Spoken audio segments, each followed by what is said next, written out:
I know we're all ready, but the Brown Act requires me to wait till 9:30.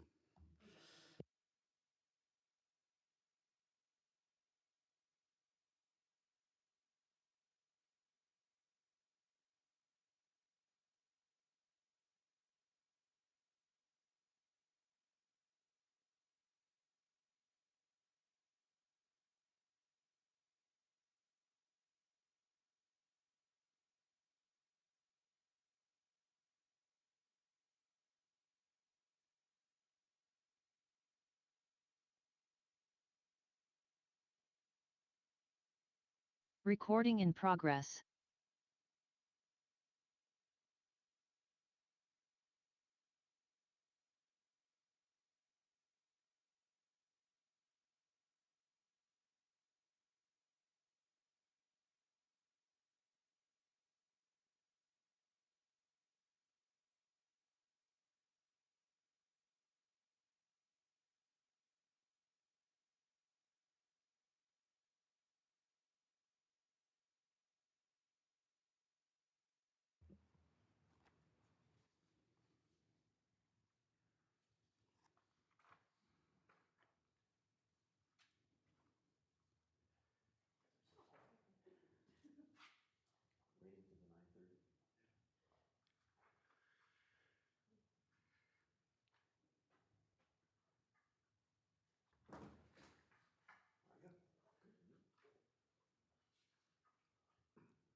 Are we good to go, Lori? Okay.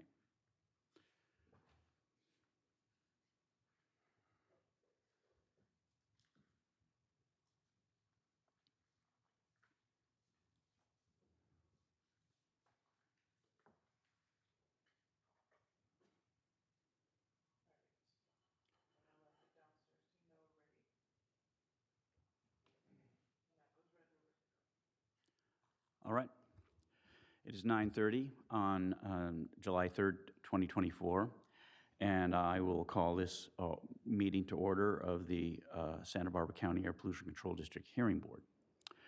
Before we call the roll, we have one hearing board member participating under Assembly Bill 2449, and I would like to call on that via Zoom, and I would like to call on that member to Mr. Cox to please provide the reasons for your remote appearance and whether there's anyone 18 years or older is present and the general nature of the member's relationship with the person that may be with you. All right. Well, thank you, Mr. Chair. First of all, I appreciate the opportunity to be on this via Zoom. And there is no one else in the facility with me that is 18 years or older. The reason I have to do this remotely is I provide a great deal of support to my 92-year-old mother, and she has an appointment that wait a long time to get and we can't get out of. And so in order to be able to make the meeting and get my mother to her appointment, I need to do it via Zoom. There's no way I can get back in time if I was in Santa Barbara. All right. Thank you. Will the clerk please call the roll? Dr. Colomé? Present. Mr. Cook? Present. Mr. Cox? Here. Mr. Saperstein? Here. And Chair Dressler? Here. We have a quorum. All right, the first item of business is the approval of the minutes from the April 3rd, 2024 meeting. Members are allowed to vote on the minutes whether or not you were here, as long as you did review them. Is there any discussion or anything, any recommended changes for the minutes? Hearing none, I will entertain a motion to approve the minutes. Move to approve the minutes. Second. I have a motion and a second. Is there any further discussion? All in favor? Chair Dressler? Yes. We do have Mr. Cook remote, so a roll call vote would be needed. All right, so call the roll, please. Dr. Colomé? Yes. Mr. Cook? Yes. Mr. Cox? Yes. Mr. Saperstein? Yes. And Chair Dressler? Yes. Motion passes unanimously. Okay, next item is announcements staff reports from the staff. If there are any announcements from the staff. Good morning, Chair Jessler, members of the hearing board. District does have an announcement. California Air Resource Board will be conducting a virtual training September 17th, and that's from 9 to 3 p.m. And Thank you that's very much. all we have. The next item is the public comment period. I'm going to open public comment for any item that's under the purview of this hearing board, but is not on the agenda today. Do I have any speaker slips, Lori? Chair Dressler's members of the hearing board, we did not receive any public comments on items not on the agenda. Is there anybody in the public who would like to make a comment on any item under our purview that is not on the agenda? Hearing none, I will close the public comment period. The next item is the public hearings. Lori, would you please read item E1 into the record? Public hearing E1, case number 2021-04M4, modification of final compliance date and schedule of increments of progress. To consider a petition for modification of regular variance from District Rules 331D, E, G1, and I, and 206 Part 70 Permit to Operate 9109 R5, Conditions 9C2A, 9C2B1, 9C2B2, submitted on May 23, 2024, for relief from fugitive hydrocarbon component emission limits, operational limits, leak and repair requirements at Platform Houchin. The petitioner operates the equipment described in the petition at Platform Houchin, located on offshore lease track OCS P166, approximately 7 miles southeast from the city of Santa Barbara. All right. The first thing I'm going to do is do the swearing in. Any witness for this case that is planning on giving testimony today needs to be sworn in on this item, needs to be sworn in at the present time. Each individual item will be given its own oath. So if you're here for an item that is not this very first item, you don't have to take the oath at this time. You can take it when your item comes up. Will all the witnesses that are planning on, I'll administer the oath, and then all the witnesses will state their name, state their position, and affirm the oath. And we'll just go around the room and take turns doing that. So will anybody who is planning on giving witness testimony for this case, please stand up and raise your right hand.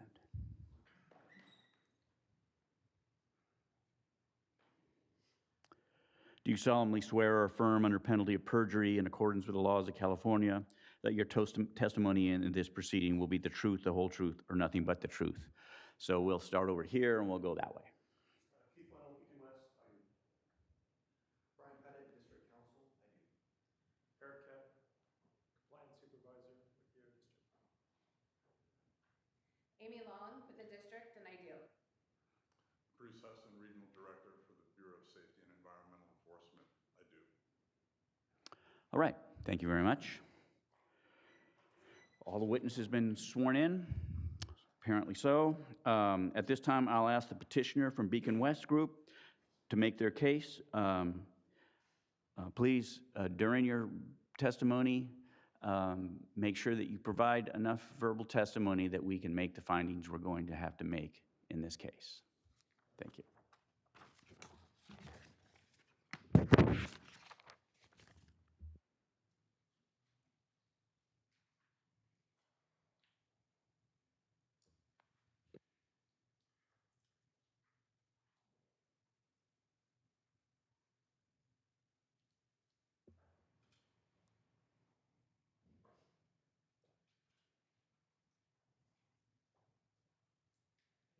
Should be, it's over there.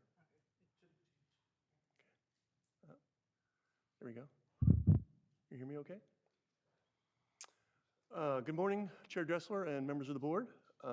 Again, I'm Keith Wendell with Beacon West, and I'm going to provide a summary of the Hogan petition to move forward, to continue the Hogan petition into 2024 and 2025. So this first slide is just a picture of Hogan in its current state. As you see, there's a new crane there and some other decks have been cleared and so on and so forth. This is a little bit different than what you've seen. I do want to mention that this is the 4th time that I've been in front of you. I'm sure you recognize that.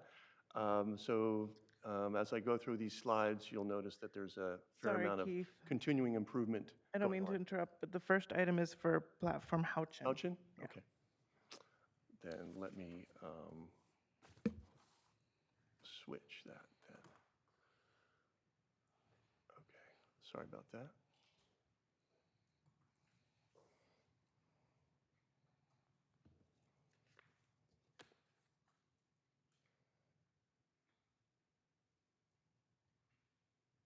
Okay, there we go. Houchin, platform Houchin. This is a recent picture of Houchin. It looks better than it did before, although there's a lot of stuff going on there on that top deck, but we'll go through some of that as we proceed through. So current facility status and equipment status. Beacon West continues to perform maintenance and monitoring activities for the former leaseholders, as we have been for the last 4 years. Houchin is permanently shut down, all wells are shut in, and there is no production. The pipelines to shore are isolated and filled with seawater, and that's been the same condition for the last 4 years. All oil and gas production equipment and piping is out of service, isolated, it's all depressured, and all has been flushed of oil and gas. All well bay remaining piping has been removed, eliminating a number of fugitive emissions that were present previously in previous years. We are continuing to perform Method 21 fugitive inspections to assess those fugitive leaks that are ongoing, fugitive emissions that are ongoing. And we do have an ongoing gauge program to monitor well pressures during the variance period, and that's been ongoing. The flare system on platform Houchin has been in service, intermittent service that is, so there's been no venting of gas from the platform. The platform stationary cranes are all in service and operating. I'll be talking a little bit more about that further on. Ongoing level 2 and level 1 repairs, which are basically repairs and maintenance activities to ensure the preservation of the platform. And we are somewhat limited on Houchin still because we still only have 1 crane on Houchin, which severely limits the amount of work that we can do. So I'll be talking more about that as we proceed. The Houchin fugitive emissions from the wells are continuing to be monitored. We repair those emissions as best we can, if we can. We're fairly limited to what we can do on the wellheads themselves, but we do make every attempt possible to repair any leaks that we do find. So during the past variance period, I want to go through some of the completed tasks. This is again on platform Houchin.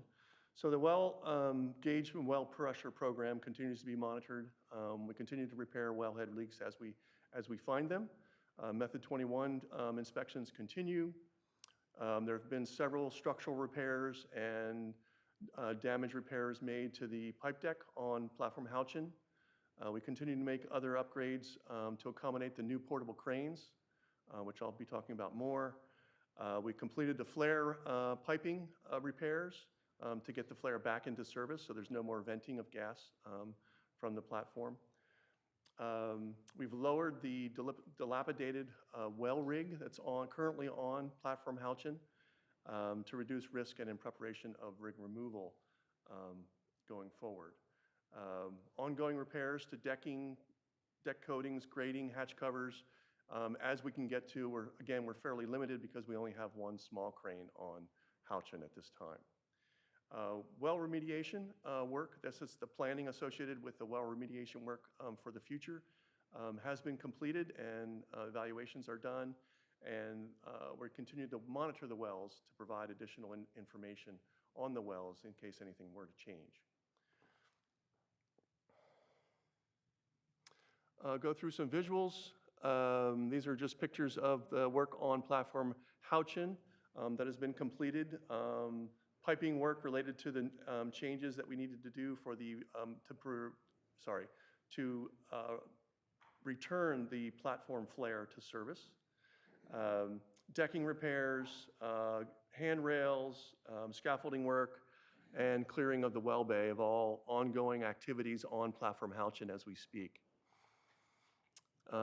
Just some more pictures. These are primarily structural pictures of structural repairs that have been made to accommodate the portable cranes once they're moved over to platform Houchin. Again, deck repairs, the bottom center one there. The inspection work that has to be done on all the decks to ensure that we have safe decking, and where we have issues, obviously, we have to repair those decks. So it's a very significant amount of work that has to be done, and that work is continuing. And the last slide here is just another picture of deck work. Again, I mentioned stair rails, handrails, stairways, decking, a lot of structural and other repairs that need to be made to ensure the platform is safe going forward, and those repairs continue. Comment here on the variance order. The petitioner has complied 100% with all the variance conditions of the current variance order and the increments of progress associated with that variance.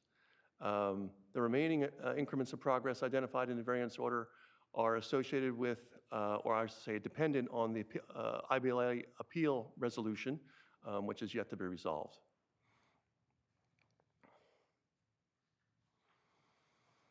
The petitioner, we have, as I've mentioned, we have performed a lot of work, and that work continues. I do want to mention that I mentioned earlier that this is the fourth time we're here. The work continues. I'm sure if you recall the past few years, the amount of progress that has been made, this very significant amount of work has been accomplished over the last 4 years. All that work is required in order for us to safely proceed with any kind of well remediation program to go forward. The cranes themselves have taken 2 years to purchase, repair, refurbish, install, commission, and put into operation. So you can just wanted to mention that just impress upon you the amount of effort and work that has been ongoing on the platforms. Planned activities on platform Houchin for the next variance period. We're going to move one of the portable cranes currently on Hogan over to platform Houchin. That will enable us to do a significant amount of work that still remains on platform Houchin. We need to refurbish the platform helideck. We've got to do marine growth removal and platform legs in preparation of the well remediation and conductor removal work. There are fire system repairs and replacement that still need to be done. We still have a lot of level 1, level 2 repairs to make on platform Houchin to ensure personnel safety and the ability of the platform to be safe for a well remediation program. Installation of a new potable water system is required. Installation of a marine sanitation system still needs to be done. The current rig on platform Houchin is unsafe, and so we do need to remove that rig and its associated BOP and substructure and the tanks associated with it. And then finally on Houchin is the living quarters also need to be removed and replaced. So all that work is planned for the next variance period and ongoing. Comment on the well rig. At this time, the platform in its current state is not physically capable of receiving a well rig. And we cannot work on the well bay well heads without a rig being placed on the platform and a comprehensive well intervention program being in place as well. So, and this is information out of the staff report.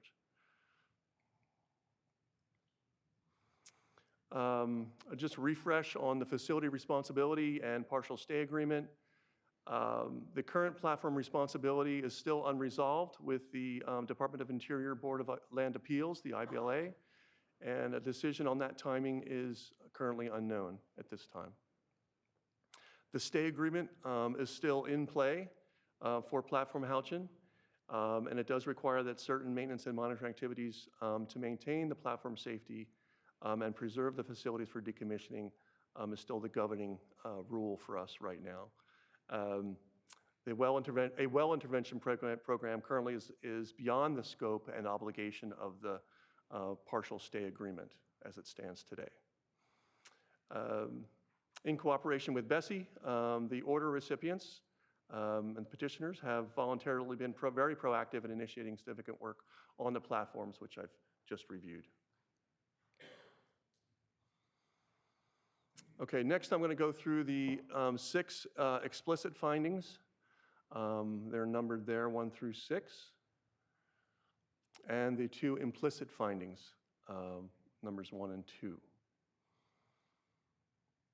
The first explicit finding, the applicant is not able to comply with the district rule or Health and Safety Code item 41701. Beacon West's response to that is we confirm that we are unable to comply with those permit conditions due to the current inability to safely repair the well fugitive emissions on the platform. Continuing with item 1, applicant is unable to comply with District Rule Health and Safety Code 4171 concerning visible emissions and District Rule, specifically District Rule 206. Beacon West's response is we confirm that we are unable to comply with these permit conditions due to the current inability to safely repair the well fugitive emissions. Item number 2, noncompliance due to conditions beyond the applicant's reasonable control and requiring compliance would result in unreasonable taking of property or closing of business. A few statements here. The effective and safe mitigation of the wellhead fugitive emissions cannot be addressed until a platform is physically prepared and has the necessary safe and other ancillary systems in place to support a comprehensive well intervention program. The platform is not currently in a state to safely support a well intervention program. Neither the petitioner nor the former leaseholders are the owner or operator of the lease wells, and a well intervention program to address the wellhead fugitive emissions is not part of the terms of the partial stay agreement. And the petitioner is currently performing for the former leaseholder, Signal Hill. Neither the petitioner nor the former leaseholders is the current owner-operator of the platform. A taking of property, i.e. the permit, will only obstruct the continued progress to the platform for a well intervention program to proceed. Last item, Bessie has no control over the appeal resolution timeframe, and there is no way for them, Bessie, or the petitioners to accelerate this process. Lastly, the district confirmed, Bessie, there are no other responsible parties available to conduct fugitive emission repair work, and this is in this staff report. Item 3, such taking is without corresponding benefit in reducing pollution. Beacon West's response, all platform oil and gas production has been permanently ceased pending well plug and abandonment program. Without continued variance coverage, the petitioner would be forced to cease all maintenance and refurbishment activities, increasing the risk of safety and further pollution. A taking would have no air pollution benefit, yet it will detrimentally impact the ongoing planned maintenance and refurbishment activities for the platform. The petitioners will have been and will proceed in a safe manner in regards to the activities on the platform to ensure worker safety and environmental protection. Item 4, applicant considered curtailing operations in lieu of the variance. Curtailing operations is not applicable in this instance as the facility is permanently shut down and will not resume production. The platform pollution source operations and equipment have been permanently removed from service or curtailed to the extent possible. Ongoing activities are solely to improve safety and mitigate environmental risks by performing maintenance and repairs and refurbishments to the platform in preparation for a well intervention program.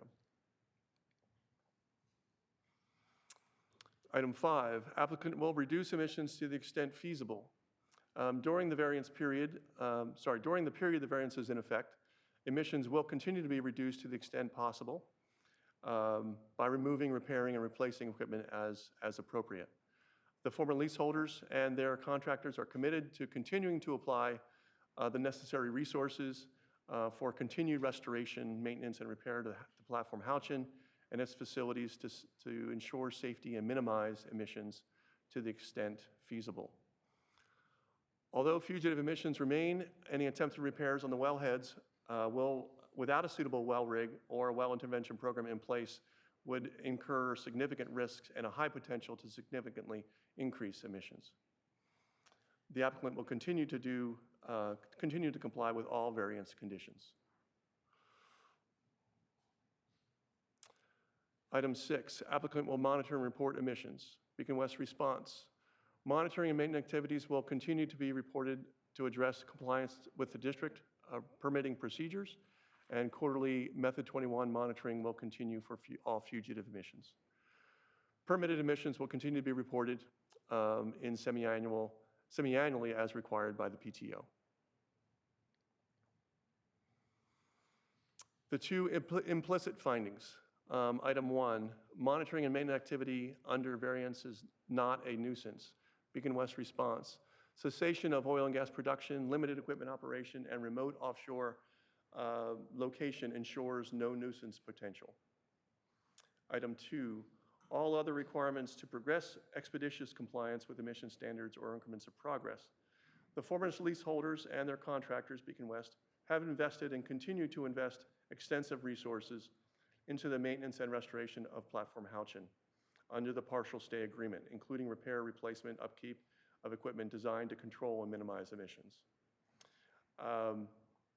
Identify well rigs necessary to fugitive leak repairs within 6 months of final resolution of the IBLA appeal process.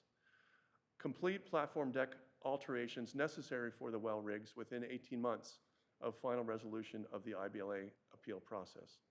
Begin well bay fugitive leak repairs within 20 months of final resolution of the IBLA appeal process, and complete 100% of the well bay emission repairs within 38 months of the final resolution of the IBLA process. Those last 4 bullets are carryover from last year's increments of progress and variance. Some conclusion comments. The petitioner does recognize the legitimate concerns of the hearing board and the district staff, completely understand that the fugitive emissions are of concern to the public. The petitioner intends to fully comply with all the district's legal requirements. Petitioner has fully cooperated with district staff during the variance period and previously. Petitioner has performed work that far exceeds the terms of the partial stay agreement involving repair of the fugitive leaks to the extent possible. Petitioner has complied 100% with the conditions and increments of progress to date in the current operative variance order. And as always, the petitioner must and will proceed in a safe manner with all activities. That concludes my presentation for Platform Houchin. Thank you very much, Keith. Before I move to the board for questions, I would like to ask district staff to respond, whether or not you approve or recommend that this variance be granted, or if you have any comments on the testimony that we just heard. Good morning. This is Amy Long with the district. The district staff does support the request for variance because we do believe that all 6 findings have been addressed. And we'll leave that up to you. Happy to answer any questions. Thank you very much. All right. At this time, I'm going to bring this back to the board for discussion. First, I will ask board members if they have any questions for the applicant.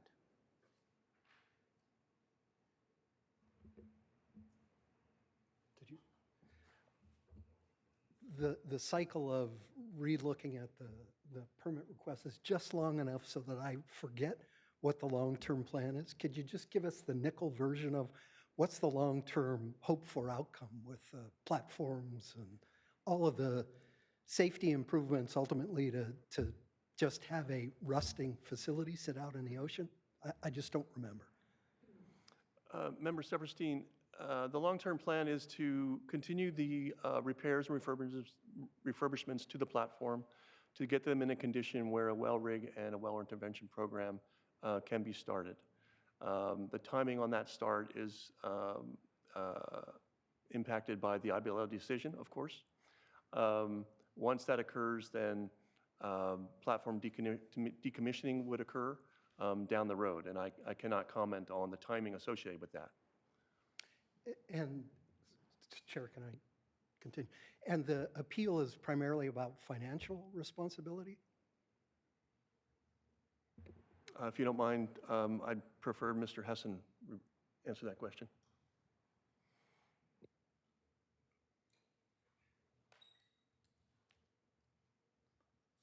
Yes, the IBLA decision would address accrued liabilities, not only for ConocoPhillips, but the other predecessors that were named in our order, which is Devon Energy and Occidental Petroleum Company. And that includes responsibility to do away with the platforms? It would be the well work that wouldn't be necessary, the well abandonments that are still necessary. Again, there's preliminary work that has to be done before that can safely be done. And again, you know, ConocoPhillips through their agent Beacon West and the contractors has gone above and beyond the partial stay agreement.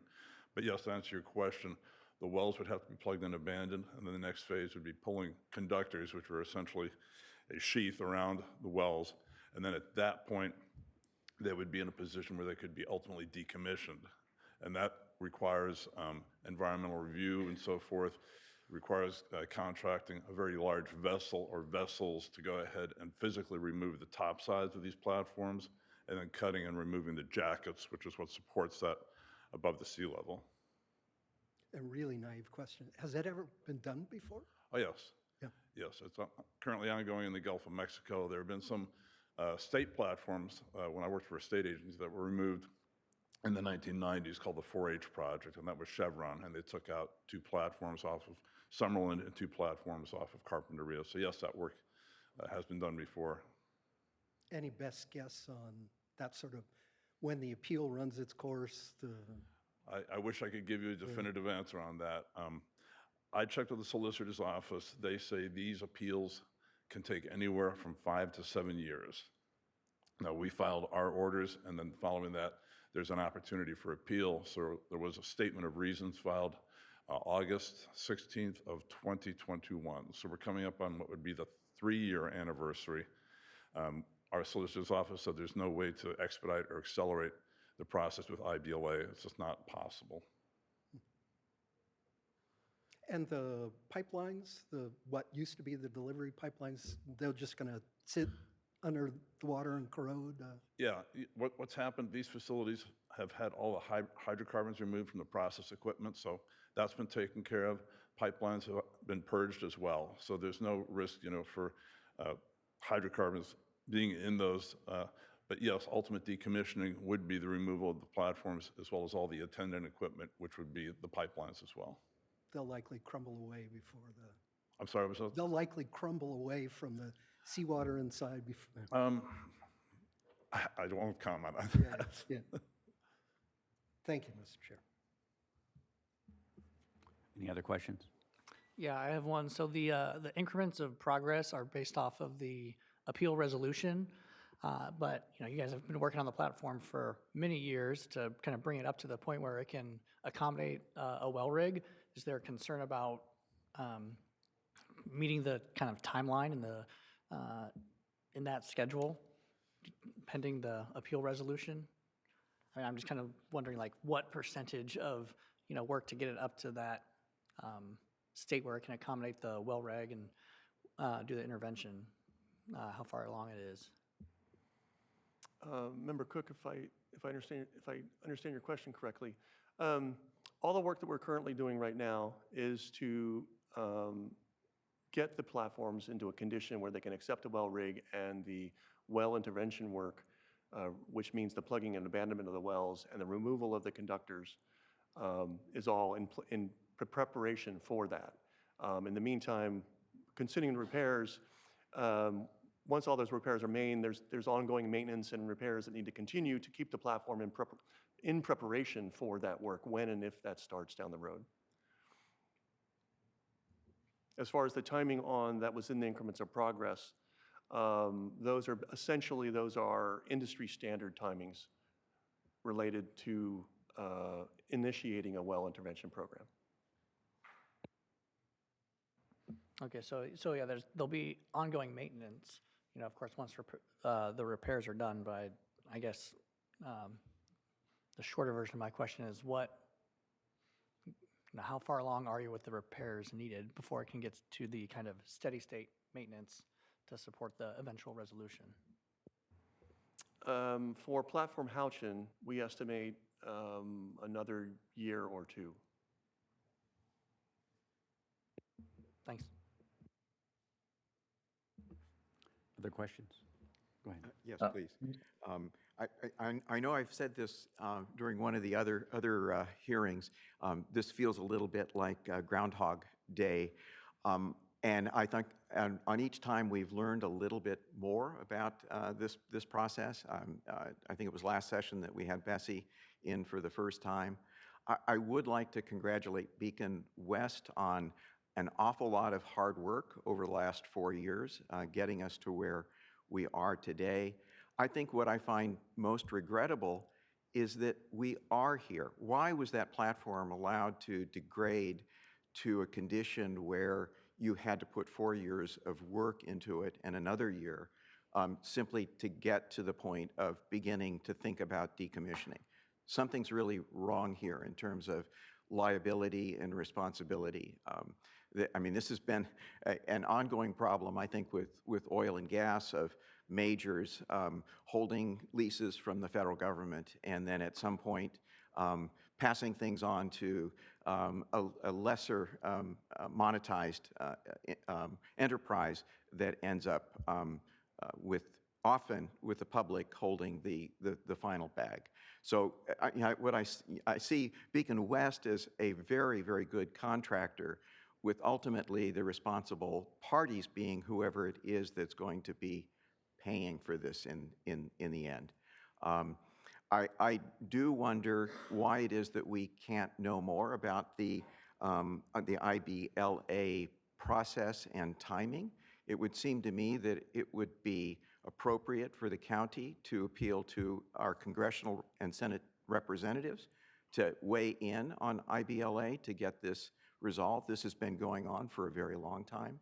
I'd like to hear about why possibly the district couldn't itself become a party to that. That somehow somebody needs to be kicked in the butt on this. And so I will have some other questions possibly for Bessie, but I'll hold it there.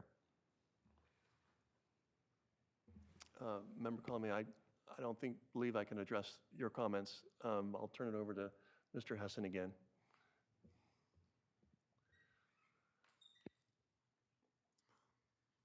Well, certainly anyone can petition the IBLA to go ahead and expedite the process. I did provide the staff here for the Air District with that contact information.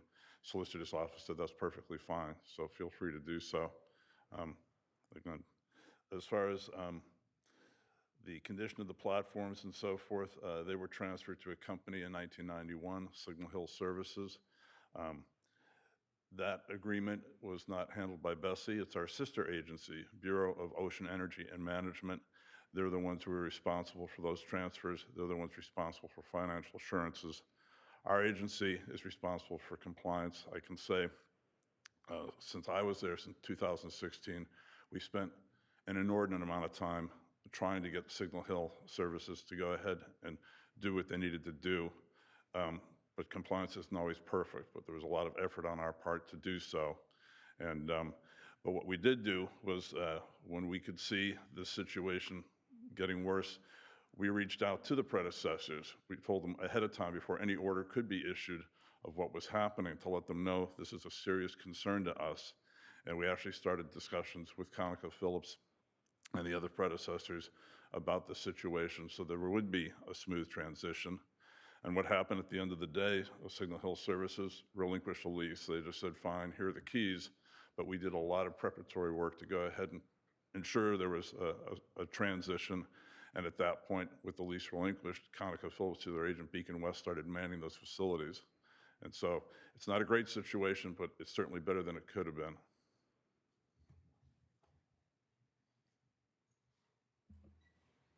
Further questions? Mr. Cox?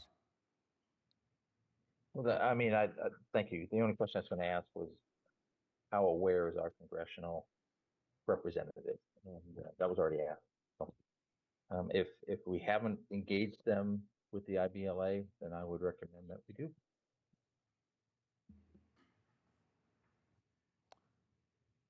Further questions? Just one more question for the Bessie representative. We've got a lot of other platforms out there in Ventura and Santa Barbara counties. Is anything being done to prevent this scenario from happening again? I will say this case is unique.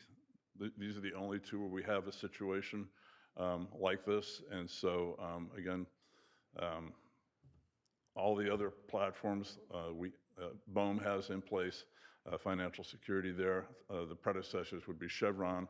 In fact, right now there are 5 Chevron platforms that have been prepared for plugging and abandonment. Those would be the Point Arguello platforms, which were under Freeport-McMoran, but Chevron has the ultimate responsibility. And the other 2 platforms would be platforms Gale and Grace, which are the Santa Clara unit. So there are 5 facilities where Chevron has plugged and abandoned all the wells. They have pulled the conductors, and they are trying to make plans for decommissioning. Again, the scope of that work is fairly significant. There are probably 2 contractors worldwide that can handle the scope of that work. And so even the timelines they've given us are years out because of availability as well. There's just a lot of activity with renewable energy in Europe and so forth because of the Ukraine war. So these contracts are lined out years in advance, but they are planning for that. And so this is a unique situation. The remainder of the facilities that we have in the Santa Barbara Channel by Point Conception, as well as off of Huntington Beach, there are financial assurances in place with all the predecessors, which would be Chevron, Freeport-McMoran, and Shell Oil. And actually, one follow-up question. Since really the party most familiar with these 2 in their current state is Beacon West, and I know you've looked at the challenges of putting in a well rig and starting the capping process. Any estimate range for what it will cost ultimately to cap these wells and then finally decommission the structures? Member Conley, I'm not prepared to answer that question today. Are we talking $1 billion? Are we talking 500 million? I mean, you guys are in the industry. You ought to know what it is either that ConocoPhillips and the other parties involved and or the public is going to get stuck with. Member Conley, again, I'm just not prepared to that. Yeah, I'm just not prepared to answer that question. May I respond to that? Actually, Bessie, through a contractor, has prepared what would be estimates for all facilities in the Pacific region, Gulf of Mexico. There is, the most recent is a 2020 study which provides estimated costs, and it breaks it down by the removal of the topsides, the jackets, the wells. They're pretty thorough studies that are done, and I can make that available to you. It's also on our website. It's on Bessie's website. It's also on BOEM's website. But it's a 2020 study for decommissioning costs, and that's public information. We are in the process too. This is done every 5 years because of inflation and other factors could drive the costs higher. And so there's another study that will be done in 2025. But that is public information. Further questions? Okay, I have a couple of questions. One, Keith, is it possible that the platforms specifically Houchin in this case, will be capable of the installation of a drill rig before the appeal process is completed. Chair Gessler, yes, that would be possible. Thank you. Now I have some questions for the federal government.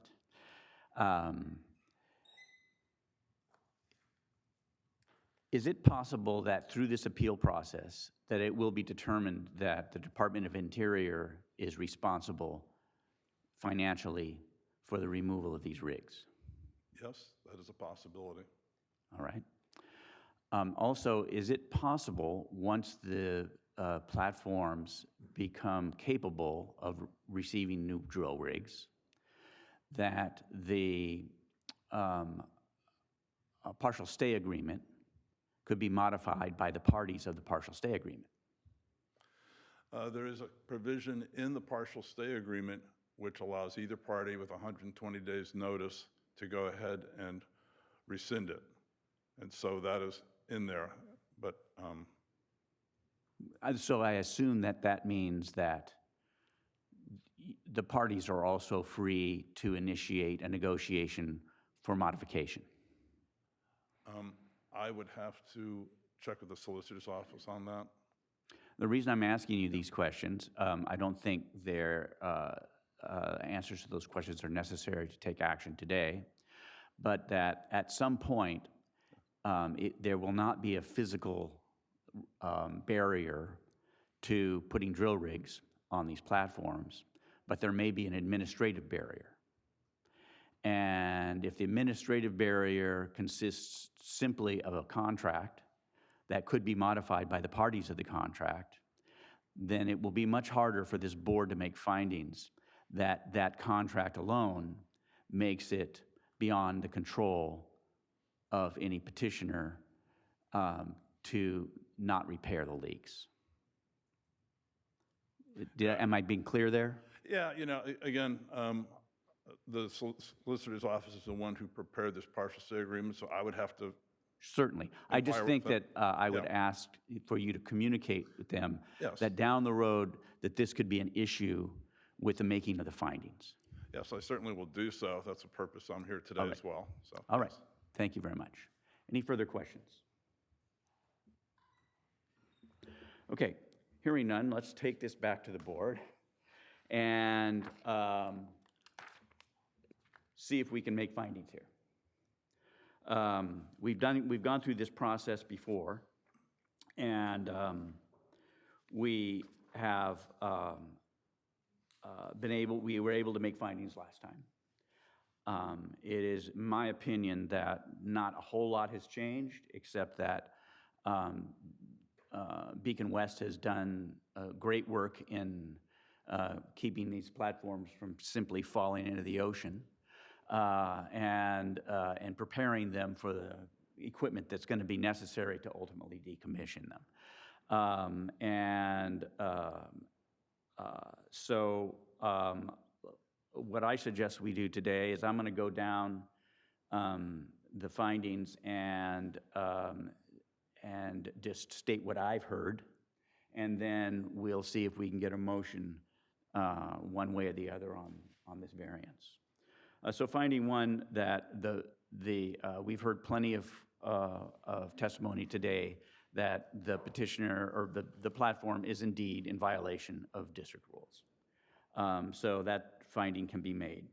That due to conditions beyond the reasonable control, immediate compliance is not possible. And we heard specifically today in our testimony that that this specific platform Houchin, it is not physically possible to put a drill rig on the platform. And needing a drill rig is absolutely necessary to repair these leaks. And so since it's not physically possible to put the drill rig there yet, then it is beyond the control of the petitioner to comply with these rules. The closing or taking would be without a corresponding benefit to air contaminants. I think since the platform's not operating, these are purely fugitive emissions. The taking of the permit would not have any benefit to air quality whatsoever. The petitioner has considered curtailing operations. They have curtailed any operations of this platform to the greatest extent that they can by shutting it down. And during the period of the variance is in effect, the petitioner will reduce emissions to the maximum extent feasible, which we heard testimony today that they are currently have an ongoing process to do that.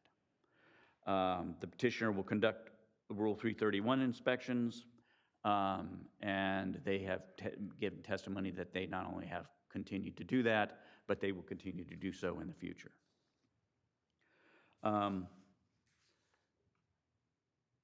That's all findings. Also, it's unlikely that there will be a nuisance being that far out in the ocean, and so I don't think that we have to worry about the nuisance prohibition for us in issuing a variance. That's what I heard.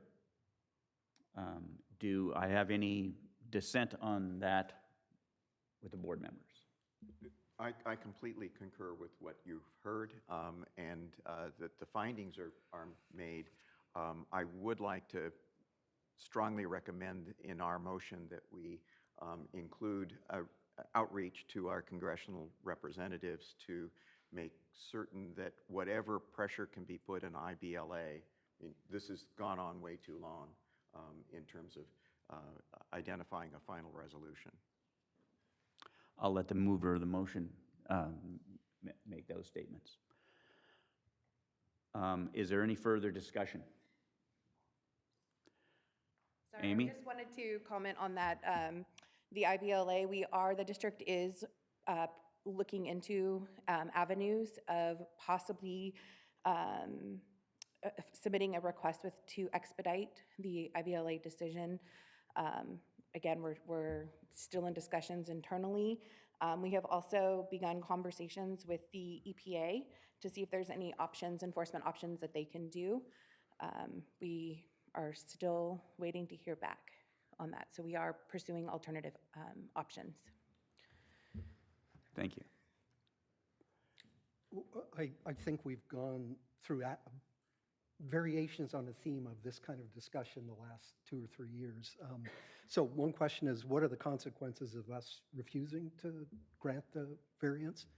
Maybe that's the most important piece. And on the first finding, the trouble I have is, and I think one of us has said this before, to say that it's beyond petitioner's control. Well, somebodies, plural, in the chain of command walked away from their responsibility and set up the current set of somebodies to be able to say, look, we're not responsible and we can't take care of it now. And that leaves us in this position of, well, what happens if we don't grant the variance? And that's a impossible choice, it seems to me, that we would make that decision. I think that's a question for council. What is the implication of not granting the variance? Chair Dressler, I believe the implication of not granting the variance is that they would have to cease the maintenance and monitoring activities that they're conducting under the permit, or that they're in violation of the permit conditions. And there would be fines, I assume, and additional accrual of financial responsibility but from a practical standpoint, doesn't change and maybe makes worse the long-term air quality implications, maybe, however minor or large they are currently. And it doesn't move the process forward to them being capable of deconstructing. I think the most important thing is that the permit is necessary in order to do a whole lot of the activities that are now ongoing in order to repair and maintain the platforms. Yeah. So the only thing, the biggest penalty when somebody refuses to comply and doesn't have a variance is that their permit is revoked. With a revoked permit, they couldn't do the work that's necessary to keep the platform operating. So I think that's where we get to the point of this wouldn't have an air quality benefit if we did that. And it would just, whatever the process is that we look forward to, it would just slow that process down. I would think so.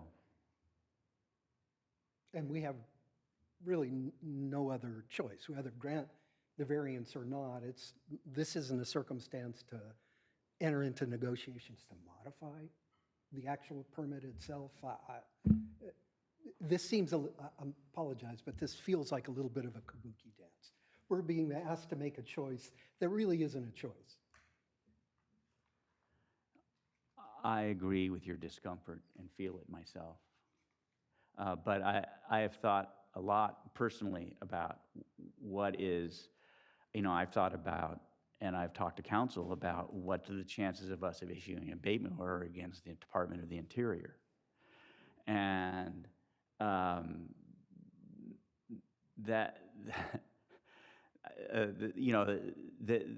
that's an extreme solution that may, be able to be possible by this board, but may not have the outcome that we wish it to have. I don't know what our power is to have to remedy, to force a remedy. I don't know if we even have the control to force that remedy.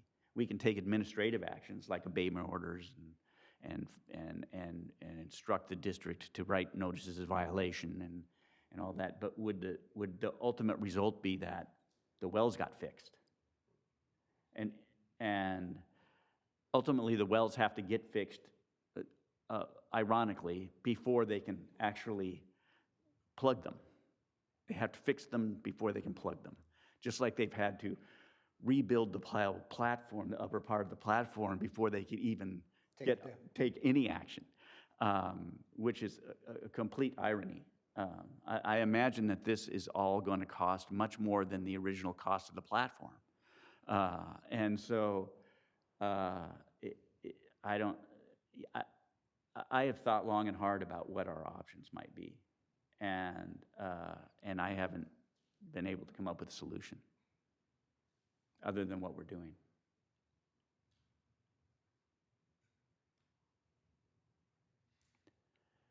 Any further discussion? I'll entertain a motion. Chair Dressler, we do have to open this up for public comment. Excuse me? We do have to open this item up for public Oh, comment. I'm sorry. All right. I'll open this item up for public comment now. Anybody from the public? Anybody in the audience? And then just for the record, we did not receive any speaker slips or any Did you? public You got comment no speaker slips? on this item. All right. I'll close public comment. Thank you, Lori, for reminding me of that. Now I'll entertain a motion. I move to approve the variance. And I would separate the political outreach and things like that separate from the variance itself. We can, happy to have that discussion. I don't think it belongs in the variance motion. Second. I have a motion and a second. Is there any further discussion? Lori, please call the roll. Dr. Colomé? I'm going to do something a little unconventional because I'm sure that this is going to pass otherwise. And I applaud Beacon West as a contractor for all the work that they've done. But I find this whole situation so objectionable that I'm going to say no. Mr. Cook? I'm going to vote yes. Mr. Cox? Yes. Mr. Saperstein? Yes. And Chair Dressler? Yes. Motion passes 4-1.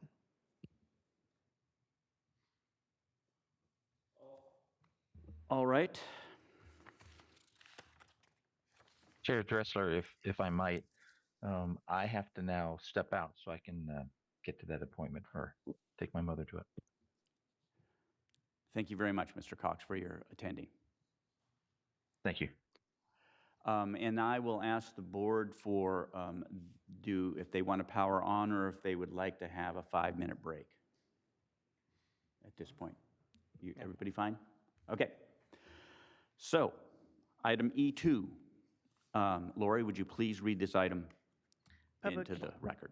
Thank you. Public hearing E2, case number 2021-05M4, modification of final compliance date and schedule of increments of progress. To consider a petition for modification of regular variance from District Rules 331 D, E, G1, and I, and 206 Part 70 permit to operate 9108 R5, conditions 9C2A, 9C2B1, 9C2B2, submitted on May 23, 2024, for relief from fugitive hydrocarbon component emission limits, operational limits, leak and repair requirements at Platform Hogan. The petitioner operates the equipment described in the petition at Platform Hogan, located on offshore lease track OCS P166, approximately 8 miles southeast from the city of Santa Barbara. All right, I'll swear in witnesses now. All witnesses that are going to testify for this item, please stand and raise your right hand. Do you solemnly swear or affirm, under penalty of perjury in accordance with the laws of California, that your testimony in this proceeding will be the truth, the whole truth, and nothing but the truth? Please state your name, affiliation, and that you affirm the oath, starting with Keith. Keith West, I do. Brian Pettit, District Council, I do. Eric Kett, Air District, I do. Amy Long with the district, I do. Bruce Hudson, Regional Director for Bessie. I do. Thank you. At this time, I'll ask the petitioner to go over the petition for Platform Hogan. We've had a good general background of the whole project, including both platforms. So if you could focus most of your testimony on the specifics of Platform Hogan and the issues there. Chair Dressler, I will do that. Okay, presentation's up. So Keith Wennell again, I'm going to be providing a summary of the Platform Hogan continuation of the variance. Obviously a picture of Platform Hogan there.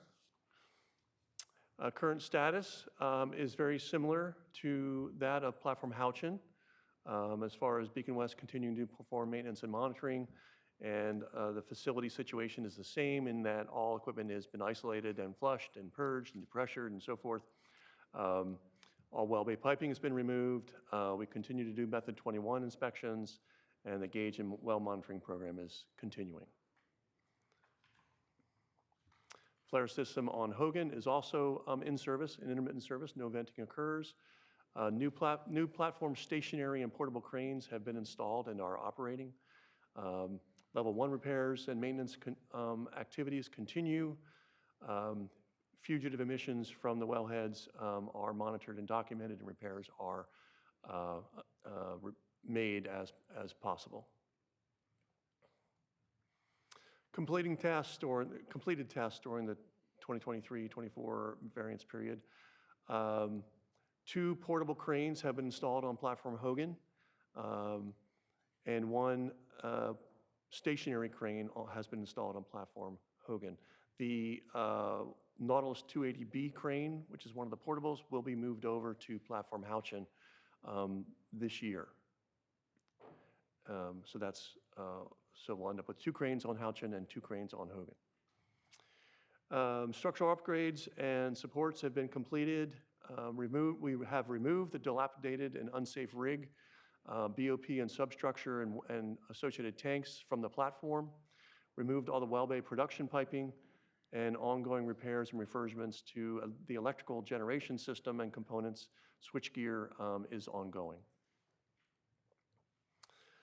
Continued platform decking, grading, stairway repairs, put the potable water system in service, completion of a platform intercom and alarm systems been completed, completion of firewater system repairs have been done, method 21 inspections are ongoing, and we've, similar to Houchin, completed the well remediation analysis and evaluation in preparation for the well mitigation program. Some visuals. Up there on the left, fire system repairs. You see piping in the center there, that's repair piping associated with the flare, decking, gratings throughout the platform. That work has all been completed. Oops, sorry about that. Some visuals on the cranes. So I said, we mentioned this year we've installed 2 primary portable cranes on platform Hogan. One of those will be removed and reinstalled on platform Houchin in the coming quarters. So just some visuals here of the 2 cranes. In the bottom right-hand corner is a large crane which will remain on platform Hogan, and the crane to the right there is the Nautilus crane, which will be relocated to platform Houchin to complete needed repairs on Houchin going forward. Some additional pictures of the cranes that have been recently installed this year, which is they're all operational at this point. And the Unit 500 is the small crane, which was just reinstalled on platform Hogan in June. The final set of pictures is related to, I mentioned the dilapidated and risky well rig that was on platform Hogan. That has since been removed. The bottom left-hand corner is a picture of the deck where the rig used to sit. It's all cleared off now and ready for another rig to be reinstalled there. And the bottom right-hand corner is a picture of all the rig equipment that was placed onto a large supply vessel and transported to shore for disposal. Variance order compliance. We are 100% in compliance with the current variance conditions, including the increments of progress. And the existing or remaining increments of progress are dependent on the appeal resolution related to platform Hogan. As mentioned with Hogan or with Houchin, over the last 4 years, there's been a significant amount of work that's been completed on platform Hogan. We were able to do a lot more work on Hogan than Houchin because we had available craneage. So our progress there has been significantly more advanced than Houchin at this point. Planned activities for the next variance period. The most significant one is to remove the dilapidated and unhealthy existing platform living quarters, which must be reinstalled on the platform prior to any well intervention program going on. The safest and most efficient operation for the well remediation work is to have personnel on the platform and not transporting them back and forth from shore. Associated with that, once we remove the quarters, there's likely going to be structural and deck refurbishments that have to be made. So those are ongoing activities that will be done once the quarters have been removed. And we have ongoing refurbishments to the helideck on platform Hogan as well, which will be likely completed by Q4 of this year. This slide is just shows a demonstration. This is involving the ongoing engineering and planning work associated with the new quarters buildings that need to be installed on platform Hogan. The existing buildings will all be removed, and the boxes you see on the upper left and the bottom right will all be installed on platform Hogan in preparation for the well remediation program. Future well rig installation. As mentioned previously, at this time, the platform is not ready to move forward with a well intervention program. And the risk of conducting any repairs on the existing wellheads is not advisable due that we don't have a suitable well rig on the platform or a well intervention program in place. And these are comments from the staff report. Facility responsibility and partial stay agreement. I covered this under the Houchin discussion, so there's no change here. Essentially, the IBLA decision process is outstanding. The partial stay agreement is in place, and we're working under that agreement now. That agreement does not obligate well work within its scope, and that Bessie and the order recipients are voluntarily, proactively doing significant work on the platform to get it to a safe and environmentally healthy condition. The explicit findings. I'm going to run through the same 6 as with Houchin, and then the 2 implicit findings. Explicit finding number 1, applicant is unable to comply with the district rule, specifically Rule 331. Beacon West response, Beacon West confirms that we are unable to comply with these permit conditions due to the current inability to safely repair the wellhead fugitive emissions. Continuing on with item 1, district rule, specifically district rule 206, Beacon West response, Beacon West confirms it is unable to comply with these permit conditions due to the current inability to safely repair the wellhead fugitive emissions. Noncompliance, item 2, noncompliance due to conditions beyond the applicant's reasonable control and requiring compliance would result in unreasonable taking of property or closing of business. Same here as with Houchin, effective mitigation of wellhead fugitive emissions cannot be addressed until the platform is fully supported and prepared for a comprehensive well intervention program. And the platform is currently not in that state to safely support a well intervention program, including until the adequate personnel quarters have been installed and are available. Neither the petitioner nor the former leaseholders are the owner-operator of the lease wells, and the well intervention program to address the wellhead fugitive emissions is not part of the terms of the partial stay agreement. Neither the petitioner nor the former leaseholders is the current owner-operator of the platform. Taking of property, i.e. the permit, will only obstruct continuing progress to prepare the platform for a well intervention program. And lastly, Bessie has no control over the appeal resolution as stated in the district staff report, and Mr. Hessen stated that as well today. Item 3, such taking is without corresponding benefit to reducing air pollution. Beacon West response, the platform oil and gas production has been permanently ceased pending well plug and abandonment activities. Without continued variance coverage, the petitioner would be forced to cease all maintenance and refurbishment activities, increasing the risk to safety and the environment. A taking of the permit would have zero or no air pollution benefit, and yet would be detrimental to the ongoing progress that we're making on Platform Hogan. The petitioners will continue to proceed in a safe manner to ensure safety of workers and to ensure the environmental protection. Item 4, applicant considered curtailing operations in lieu of variance. Curtailing production operations is not applicable in this case, as the facility is permanently shut down and will not resume production. All platform source operations and equipment have been permanently taken out of service and or curtailed to the extent possible. All ongoing activities are solely to improve the safety and mitigate environmental risks by performing maintenance, repairs, and refurbishments in preparation for a well intervention program. Item 5, applicant will reduce emissions to the extent feasible.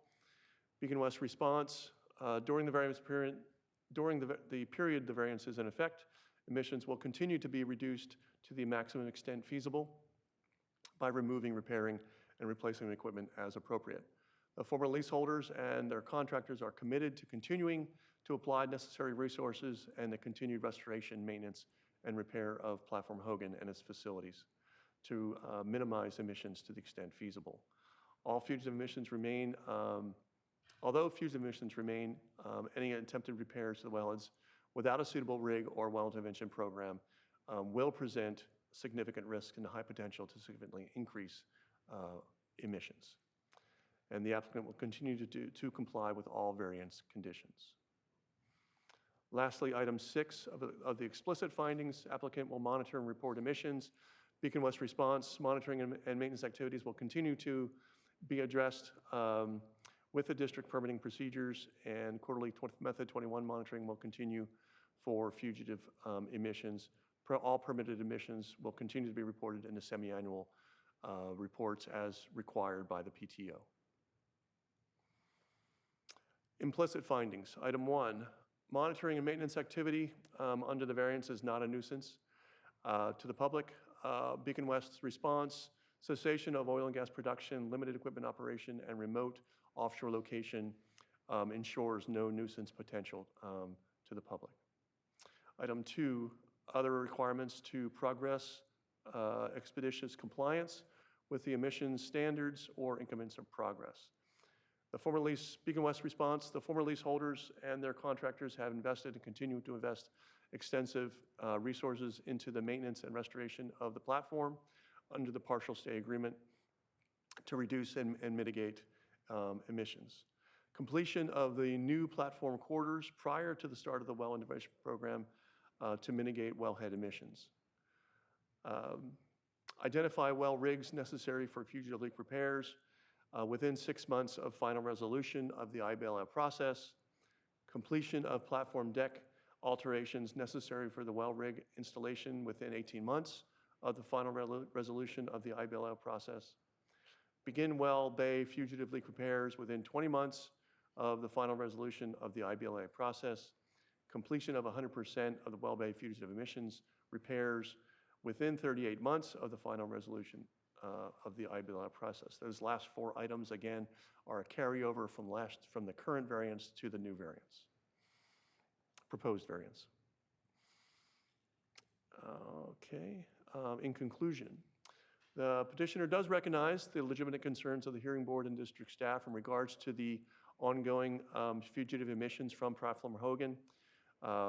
We do intend to fully comply with all district's legal requirements associated with the platform going forward. The petitioner has been fully cooperating with the district staff and will continue to do so. Petitioner has performed work that far exceeds the terms of the partial stay agreement in order to get the platform into a condition to accept a well intervention program and to address fugitive emissions. The petitioner has complied 100% with all the conditions and increments of progress of the current variance order. And of course, the petitioner will proceed with all activities in a safe manner. And that concludes my presentation. Does staff have anything to add? District staff supports the variance request. Thank you. Are there questions from the board? Yeah, on your reports, what's the units of the leak rate that's being reported? There's just like a number. Slight pet peeve of mine as an engineer to have a number without units. But In regards to the fugitive emissions, yes. the current estimated excess emissions for Platform Hogan is 16 tons per year. And then, so I mean, kind of comparing the two platforms, you know, looking at this one, I don't know if you have, when you have like the living quarters on there, I'm kind of curious, you know, who defines the scope of work that you guys are doing, right? So, you know, I think your request for the variance talks about going beyond what's required by the partial stay agreement. And so I think, my question is just what's defining the scope of work that's necessary that you guys are executing to, and then kind of the same question that I asked for Halchin, how many years until you think the platform would be able to accept a well rig? Member Cox, in regards to all the work that has been done over the last 4 years, Beacon West, as the contractor to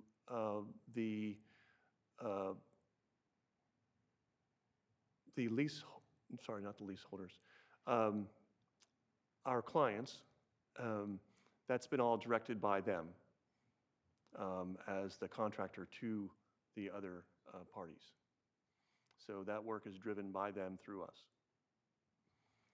In regards to timing for Platform Hogan to accept a well rig, as noted, the quarter structures need to be installed, and there's a few other repairs that need to be made, so we're looking at probably another year of activity on Hogan. Or possibly more, depending on what else we find that needs to be repaired.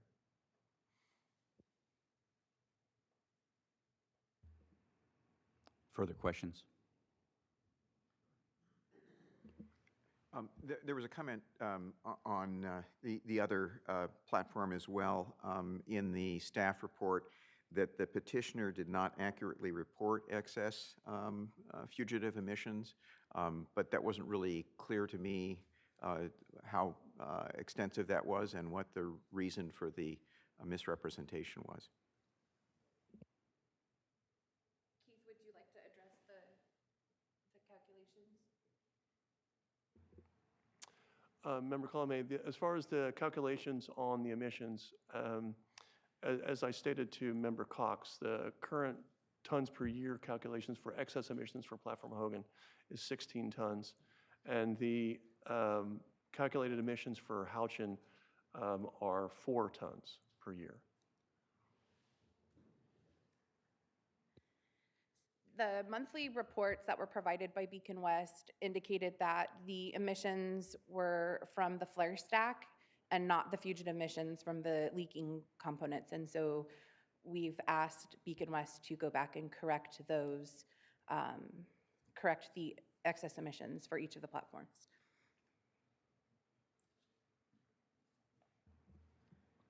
Further questions? Are there other periodic permits that are required for the work that, the prep work to dismantle the rig?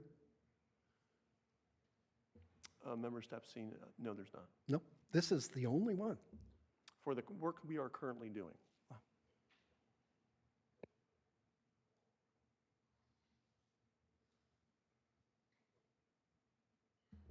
Further questions?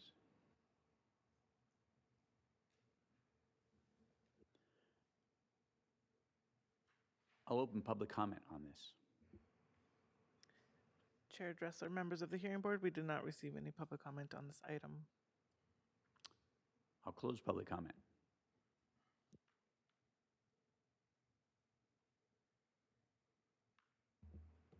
Discussion. I'm actually a little surprised there aren't members of the public here. For what that's worth. Not the first time or the last time, I'd be surprised. Maybe just the first couple years. First time what? Maybe just to comment on the first couple years of it. Yeah. But I think, my comments and thoughts are largely the same. Kind of digesting some of our comments on Houchin is, it seems like there's a timeline of maybe 1 to 2 years where if the appeal resolution isn't reached, there's a platform that would be ready to have its structure decommissioned, but not be allowed to just for administrative reasons. And I think, it's good that we're talking about potential alternative ways to kind of enforce the decommissioning and kind of cessation of the fugitive emissions. Particularly because we're granting longer-term variances. I think it's good that we're giving some lead time to those conversations. I agree with you. I think when Beacon West has done what they need to do in order for the drill rig to be installed on these platforms, that there's going to have to be a more in-depth discussion about what is it that's keeping them from doing it then. Because this partial stay agreement seems like a pretty weak reason to me. Yeah, and I think the them may not be Beacon West either. And I No, think it's that's, not that's Beacon part West's of the question, problem. right? Is who is It's- them? Right. Who is they? Who's responsible? Where's that? Who owns the formation from which that gas is leaking? And I think that the IBLA is in that process right now. And I don't know how easy it's going to be for them to come to a resolution on that, but somebody's going to have to be responsible at the end of the day for that, because the platforms can't just sit there forever. Given that there's a possibility that Beacon West would be ready to put in a drilling, a well rig before the IBLA has resolved this, is there any possibility of setting up a federal escrow account or something so that that part of it could be expedited? We know that the well rig has got to be put on for this to get concluded. Is there anything apart from this partial stay that might be done to make that happen?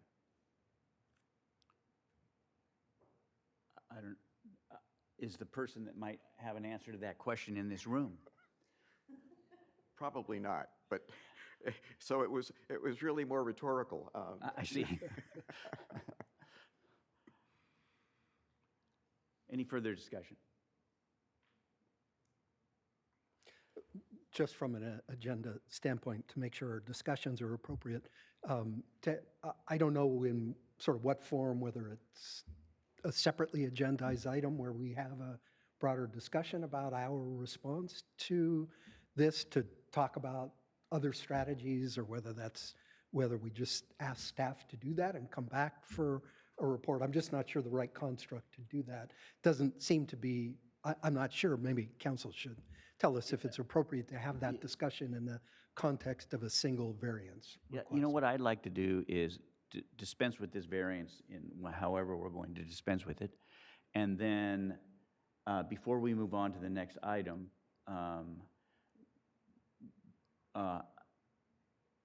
I'll entertain motions as to how we would, any requests that we might have of staff. And those will be advisory, motions. They won't be binding in any way, but at least we'll be on record to have those motions. Is that all right with council? Yes, Chair Dressler. Thank you. So let's go down to findings.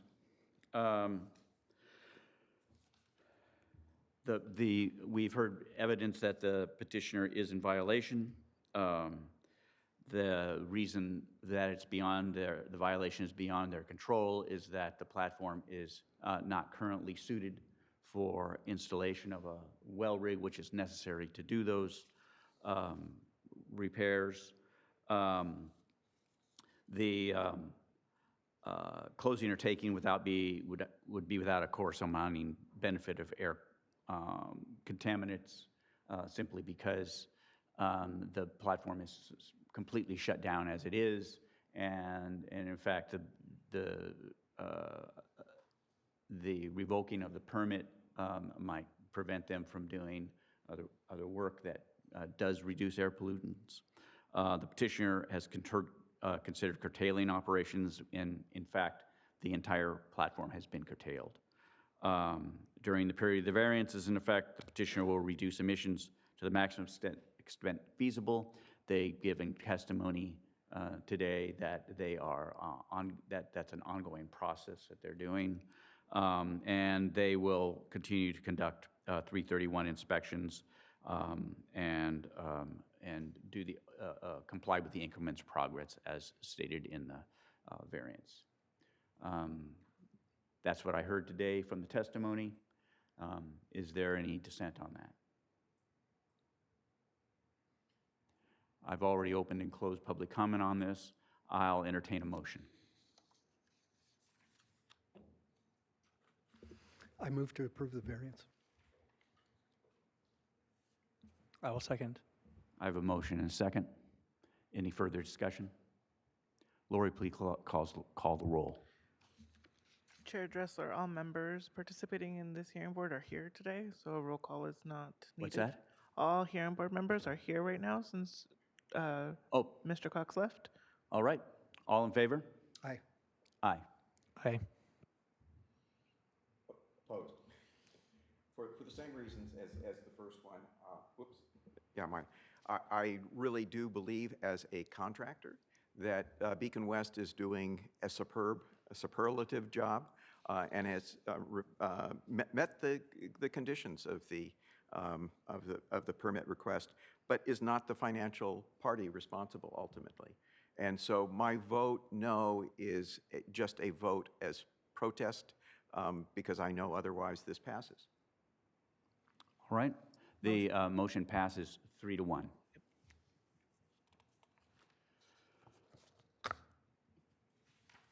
Now I would like to ask the board if you want to break or if we should move on to the last item.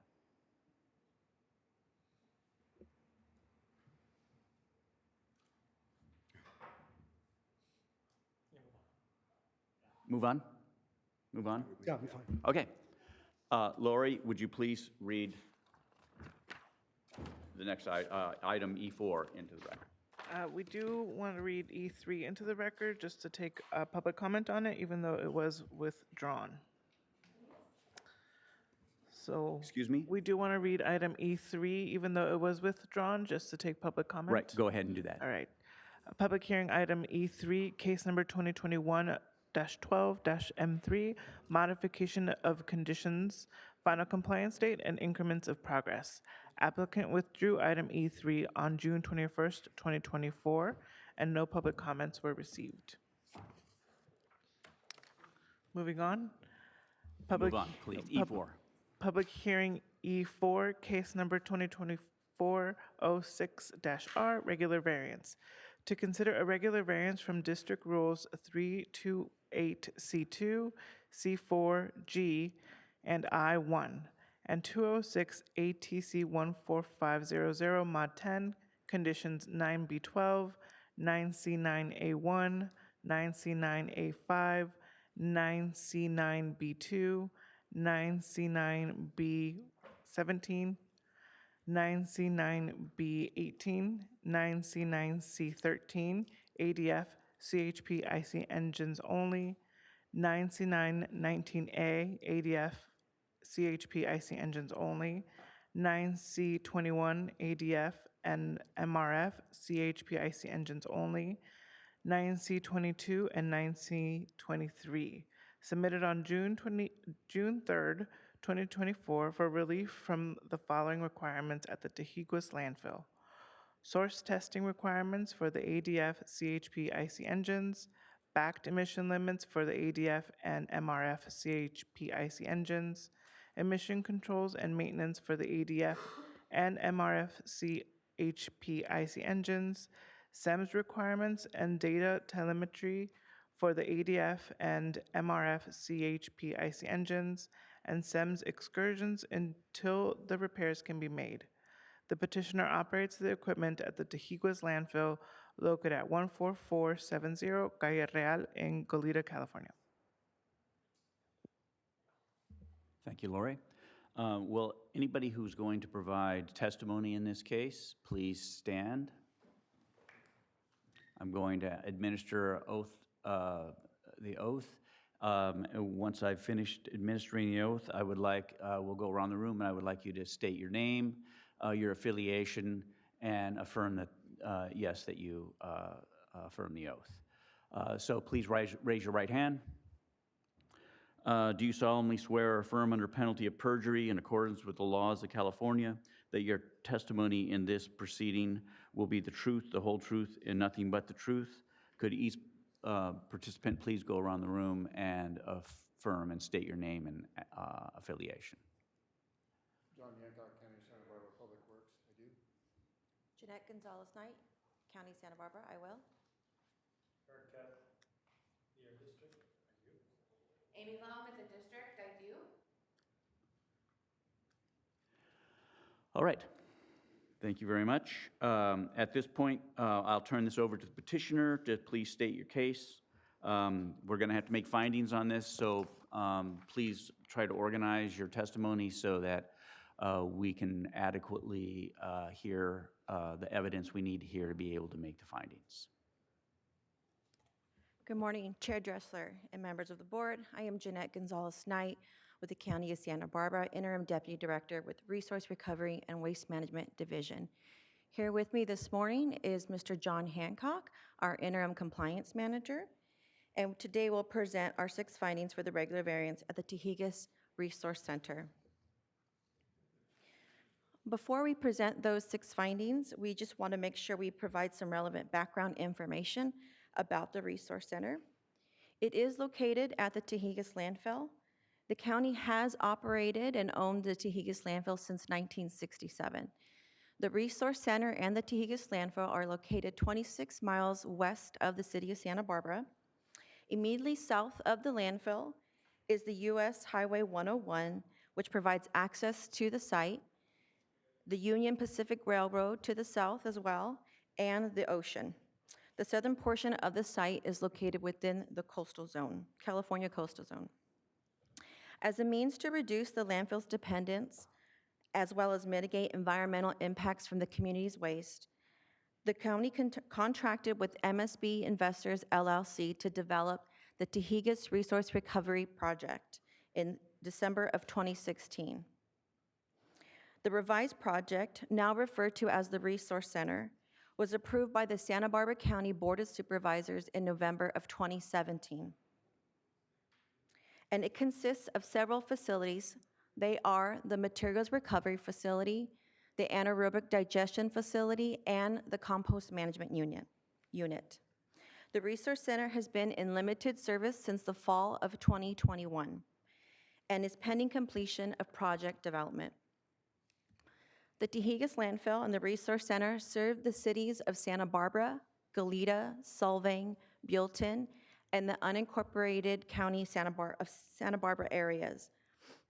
The Resource Center is crucial to the Santa Barbara's County Energy and Climate Action Plan as one of the largest reducers of greenhouse gases, and is also included in our partner cities' climate action plans.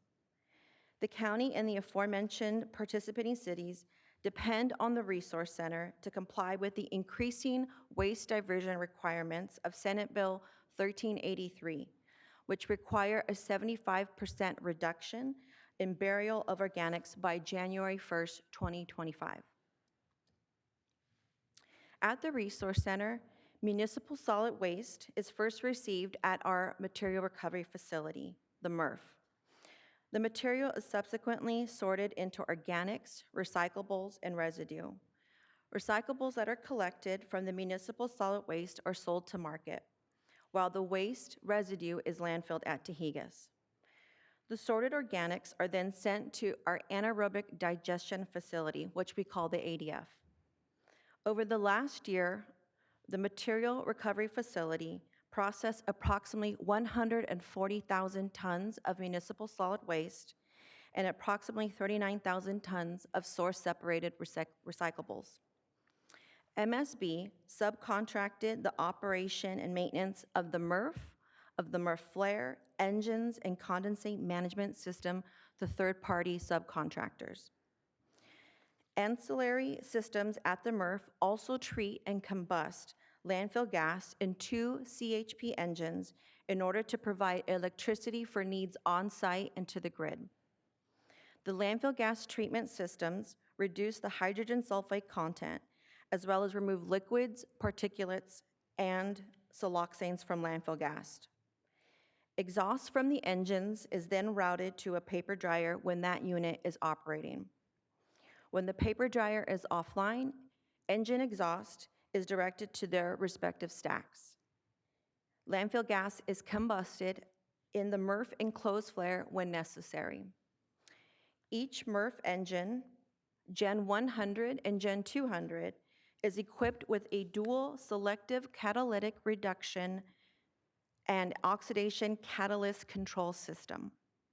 The oxidation catalyst reduces CO and ROC emissions, while the SCR system uses urea injection to control NOx emissions. Engine emissions are monitored with a continuous emissions monitoring system, and data is telemetered to the district via a data acquisition system. The organic material recovered from the MRF is then sent to our anaerobic digestion facility, which I mentioned we call the ADF. And it's placed in one of 16 enclosed, heated anaerobic digesters for approximately 28 days. During this time, the organics are sprayed with percolate, which is a mixture of microorganisms and water. The microorganisms metabolize the organic waste in an anaerobic digestion process that converts the organic waste material into a methane-rich biogas. To further aid that digestion process, hot water from the ADF engine's water jacket system is circulated through piping cast in the walls and the floors of the digesters and to 2 percolate tanks. Over the last year, the ADF processed approximately 57,000 tons of organic fraction from municipal waste and also 3,300 tons from source-separated organics from hundreds of businesses within Santa Barbara County. It also generated approximately 0.9 megawatts of energy derived from that biogas. Operations of the ADF was previously performed by MSB, and operations and maintenance of the ADF flare, engines, water, wastewater systems were subcontracted out by MSB to third-party vendors. Biogas from our ADF engines is sent to from our digesters is sent to 2 engines to produce electricity for the grid. Similar to our MRF engines, the ADF engines Gen 300 and Gen 400 are equipped with SCR oxidation catalyst control systems and a continuous emissions monitoring system. The data is telemetered to the district via the data acquisition system. After the processing of material in the ADF is complete, digestate is transported to our compost management unit, also we refer to as the CMU. It's transported via an enclosed conveyor and placed into temporary storage piles. The digestate is then mixed with screened compost, and this mixture is placed into 20 piles and cures for approximately 28 days. Our best management practices are utilized to control ROC emissions and odors, including the GORE covers and forced static aeration. After curing, the compost is screened to remove anaerobic residue and non-compostable material such as plastics, metals, and glass. Operation of the CMU was formerly performed by MSB, and over the last year, the CMU processed approximately 60,000 tons of anaerobic digested organics from the ADF and produced approximately only 640 tons of finished compost. Recent developments at the Resource Center. The previous operating agreement with the County of Santa Barbara and MSB identified MSB as having exclusive control over the manner and means of performing contractor obligations and the persons performing them. MSB was also contracted to install and maintain equipment at the Resource Center, in addition to complying with all federal, state, and local permits and CEQA mitigations required by applicable law for the facilities. On November 6, 2023, the county submitted a letter to MSB giving notice of its intent to terminate the operating agreement. The county gave MSB a thorough explanation of why the termination was occurring and proper supporting documentation, including citing non-payment of MSB's contractors who had performed work at the Resource Center. On December 12, 2023, the County Board of Supervisors voted unanimously to terminate that operating agreement. Initially, 2 termination dates were set for the Resource Center. The MRF operations were immediately terminated and transferred to the county, while the ADF and the CMU operations would continue to be operated by MSB for at least 180 days. However, on January 3rd, 2024, MSB requested immediate transfer of all Resource Center permitting, compliance, operational, and maintenance obligations to the county and immediately stopped all performance under the agreement. As a result, the agreement between the county and MSB was fully terminated, and the county took over operations and environmental compliance for the entire Resource Center. As the county began operations of the Resource Center, it became evident that MSB failed to fully communicate the state of the facilities and the equipment. The county is in the process of making the necessary repairs to return the facility to compliance, such as recent completion of the MRF baghouse filtration system and implementation of our covered aeration static pile system with GORE blankets as shown here to reduce odor complaints. However, due to the state of the facilities, the strained relationships with our subcontractors, and the need to procure equipment that has been repossessed, additional time to reach compliance is necessary. Without an extension to the district rules and permit conditions listed in the existing interim variance 2024-05I, the county will be in violation of operating 2 MRF and 2 ADF engines without emissions controls and the continuous emissions monitoring system, exceeding BACT or best available control technology emission limits, and failing to comply with source test requirements for the ADF CHP engines. Can I apologize to do this, can I interrupt you? I didn't realize to the extent to which MSB is sort of a backdrop to this, so I need to disclose a potential conflict, and I don't think it's a problem for me to continue to listen to this, but I should at least voice it for council and for the board. All right. My firm used to represent MSB in the discussions between MSB and the county prior to the termination of the agreement, and there is actually litigation between the county and MSB. Now, my firm is not handling the litigation. So I see this as just a straight permit issue that really MSB is just backdrop to some of the reasons, but I don't feel like I have a conflict in deliberating and voting on this, but I at least thought to give the county and district council an opportunity to excuse me. We have a quorum, and so not the worst thing in the world for me to not be able to participate, but I don't feel that it's a problem. But somebody other than me ought to make that choice. Council? If I can ask a question, Mr. Saperstein. Sure. Have you advised or participated in the in your firm's work with Mustang? Not at all, and it's other lawyers in my firm, and it's part of the reason why I was slow to even recognize it. I didn't realize MSB was Mustang until listening to the presentation. You muted yourself. I think in that regard, since the law was established between your client or your colleagues' work on the Mustang matter and your uninvolvement, that conflict isn't necessarily present here, and that your continued participation is allowable. I don't know whether the county should have other members of the county, or all the county, should have a voice to it. I'm perfectly fine staying or going.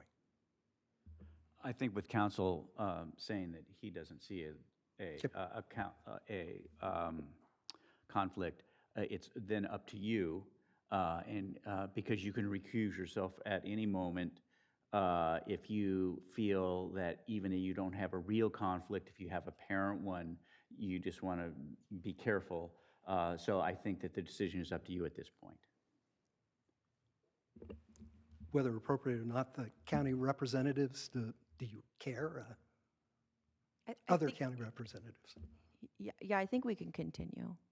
I didn't hear you. I believe we can continue. Okay, I'm fine. Thank you. I'll stay. All right. Thank you very much for bringing that up.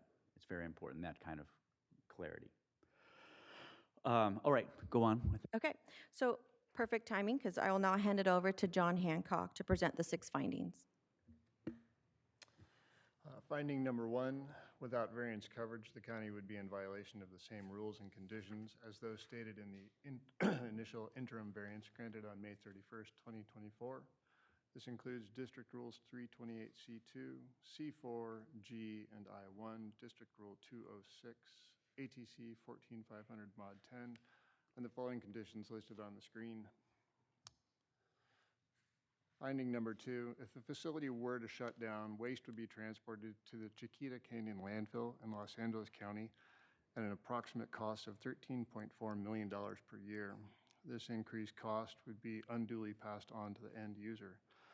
Additionally, the hauling distance and added truck trips would also result in a large increase in transportation-related greenhouse gases. When the county did assume operations of the facilities, it became evident to the county that MSB failed to fully communicate the state of the facility and the equipment. This resulted in the county unknowingly inheriting violations from MSB despite our efforts to oversee them. Therefore, these violations were beyond the reasonable control of the county. After the county assumed operations, we were fully able to assess the maintenance and repairs needed. The list of maintenance and repairs was extensive, and that is reflected in the violations. Much of the equipment and technology needed to complete these tasks is sourced from overseas and provided by contractors that were hesitant to continue work and left the project due to lack of payment by MSB. The county has worked hard to bring back these contractors and part suppliers, but because their technical knowledge is critical in helping the county achieve compliance. Finding number 3, closing or taking the resource center would result in the landfilling of organics and fill up the Tahigas landfill before March 2026. If the landfill were to reach capacity, waste would be sent to Chiquita Canyon landfill, and it, again, would be a significant increase in hauling distance and an increase in transportation-related greenhouse gases. If the county were to landfill the organic waste rather than routing it to the ADF, there would be an increase in methane surface emissions and non-compliance with Senate Bill 1383, the Organic Waste Division Requirements of CalRecycle. From a greenhouse gas perspective, the combustion of methane-rich biogas in the ADF engines is more environmentally friendly than burying organic waste in the landfill.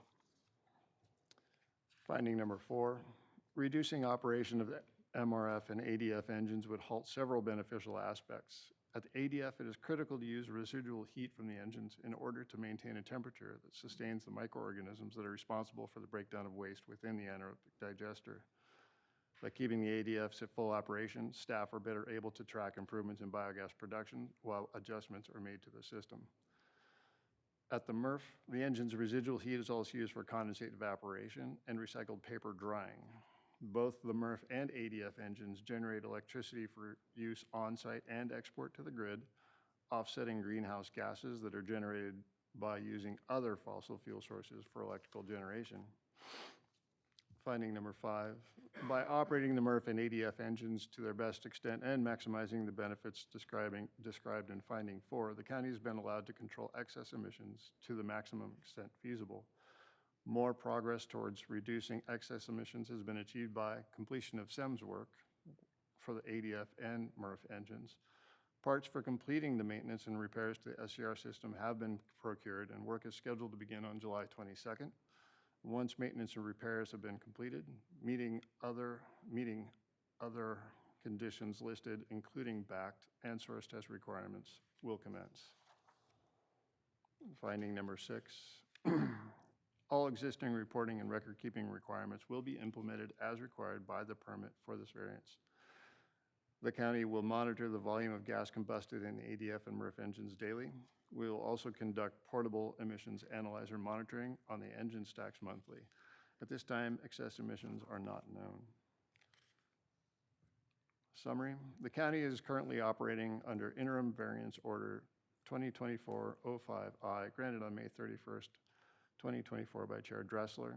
This variance provides relief from the conditions listed here. If granted, variance order 2024-06R would allow relief for the aforementioned items through March 21, 25, or the date until maintenance and repairs are completed and compliance is achieved, whichever occurs first. We thank you for your consideration, and please let me know if you have any questions. Before we get to questions, district staff?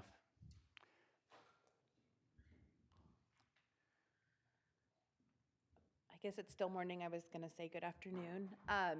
The district staff does support the variance request. I can attest that since I do the inspections out at this facility, I just was recently out there at the end of the month, and I was there, I believe, March of this year. And between those 3 months, there have been improvements at the facility during that time, and they have returned to compliance on another issue that was out there. So they are making improvements is what I'm saying. All right. One question. Yes. Have we received any odor complaints from the facility? The district has not received odor complaints recently, no. All right. And the reason I ask that is one of the findings we have to make is that this variance would not create a nuisance. And that particular finding was not addressed by the petitioner. So we can probably get to that when we talk to the petitioner and Sure. have questions for that. The district has not received odor complaints. Thank you. So I'm going to open this up to questions from the board to either the district or the petitioner. I've got just a couple. Okay. Is any of this related to the fire? We saw 2 years ago, maybe, actually a variance request from Mustang over fire-related impacts. Is the slowness part of that? Thank you, Member Saperstein, via the chair. Actually, no, that was a separate issue, and we're pleased to say we have been able to, the county rectify that and have the bag house filtration system up and running at the MRF. Great. And maybe it's just because we meet so infrequently that this feels new each time. The part of the findings is we have to determine that the petitioner, the problem they find themselves in is sort of not under their control in some fashion. And I wonder whether some of the larger hearing boards have a way of dealing with it, because this circumstance has a little bit of the flavor of the offshore platforms. A prior operator owner walked away from their responsibility, and now the real holder of the facility says, well, I didn't cause it, it's not under my control. That seems to me a really easy way for someone to step out of responsibility. I'm not saying it's happening here. I wonder what some of the other bigger districts do with shuffling of entities, controls, and things like that. It seems like it would be such an easy way to sort of dodge that finding. Just give the facility over to some new LLC and somebody new's problem. That's a good question, and a question for, in fact, I asked this question of council before regarding the platform Houchin and Hogan issue about is there a loophole that that you can escape responsibility by using third parties, and once you take responsibility, how long does the third party's failure to act as an excuse, a legitimate excuse, and can the hearing board use that as an excuse? And I made notes of it myself when I read this item. And one of the things that I focus on is that if we can focus on the simple question of, is it within your control to come into immediate compliance? And if there are physical barriers to that are separate from the administrative barriers of who owned what when, then I think we can make the findings. If the only reason that you can't, that you say it's out of your control, is that it was somebody else's fault, I'm not sure that we could make those findings. It's the coupling of it was somebody else's fault, and that led to physical impacts to the facility. And that's what the county's experiencing is, whether intentionally hidden or not, there was neglect, same as the offshore platforms.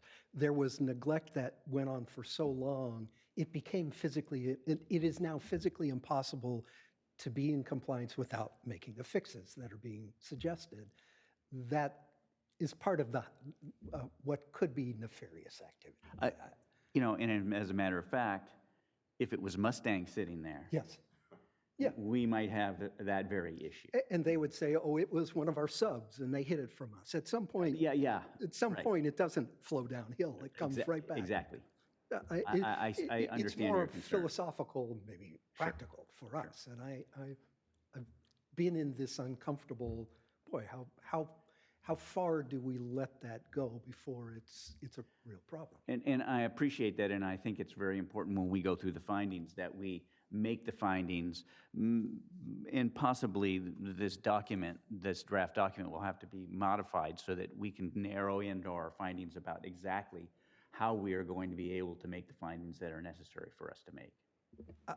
So the lawyer piece of this world, that has to have been litigated. What the nature of that test of when is it outside the petitioner's control, legitimately outside their control? I would think, and some of the other, LA and some of the other bigger districts have had to have dealt with that beyond the hearing board in litigation. I don't know, never researched it. In my experience, the whole thing has been set up so that each each of these cases is, to use a term that lawyers like to use, sui generis. You know, it's unique, and that's why that's why this board is set up as the adjudicatory body, rather than simply using a rule-based process. Why the staff isn't making, why the health and safety code set it up for an adjudicatory body like this to deal with it, rather than just having a rule-based process by which the staff gets out these things. So I don't know if it has been or not, I'm sure hearing boards have failed to make findings. In fact, the hearing board for Santa Barbara County has before been unable to make findings. But each individual thing is unique, I think. Does council have any input into this that you'd like to share with us?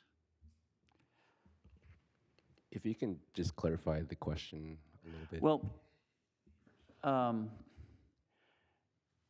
and we can avoid this, I think, by making sure that we're careful about our finding. But at some point, this was somebody else's fault may not be an adequate finding for this was out of my control. Do you agree with that? I think it would come down to the facts of whether or not the county knew how much they knew about the operators, nefarious acts or negligence, etc. And to the extent that they knew, that might be a fact that goes against, the county. So it's a matter, in my opinion, as to the knowledge of the county's of how Mustang acted or didn't act. So then to sharpen my question, if we were going to use the fact that it was, quote, somebody else's fault, what we would have to drill into for the testimony is, what did the county know about this, about their contractor, and when did they know it, in order to sort through that as a finding? Yeah, and I think also what could it have done to address the issues at the forefront with the contractor? Thank you. I didn't intend to make this more complicated than it need be. That's fine. And is it reasonable for us to say it differently? It is one of our required findings. It's outside the petitioner's control in some fashion that led to their requesting the variance. And so if the response is, we didn't control it, somebody else was responsible, and now we're left holding the responsibility, that's an odd obligation to put on a petitioner.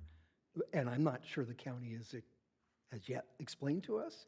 So I'd rather that not be the test. I'm not sure that the last two applicants provided sufficient information. It's that black box on the appeal that's over financial responsibility, and they don't know yet who really is responsible for the facility. So maybe we couldn't have made the findings we just made. Well, perhaps to satisfy your need to make the findings, you can formulate a question for the applicant, for the petitioner, to make sure that they clarify to you, other than this is, quote, somebody else's fault, why being in compliance today is outside of their control. If you don't, So maybe somebody ought to stop us if we're sort of going far beyond. Then Yeah, I then have we- some questions that maybe will help answer that. So just what we have done in the past in responding to that is they're here now, whoever the petitioner is, they're here now having to do some work that takes some time. And really the variance request is give us that time to do the work that's required, because we acknowledge we have to do these fixes before we can come into compliance. And if the response to that question was reasonable, we're being diligent, we're buying all the equipment that's necessary, we have a time plan, a plan and a reasonable time estimate to get into compliance, that seems to be how we've responded to meeting that requirement. yes, it does seem how we have been doing it. And so maybe maybe I should just stop, and it's as simple as that, because they have presented that Yes. part of the world to us. Why don't we go on with questions? Yeah, so in this letter from County Public Works Compliance Manager, it talks about extend coverage is needed to receive materials associated with equipment maintenance, complete maintenance activities, conduct required tuning and calibration, and source testing. But I didn't see any type of schedule or list of equipment, things that the county's actually waiting on, that they've ordered or entered into contracts for, or anything like that. Can you comment? Yes, thank you, Member Cook, through the chair.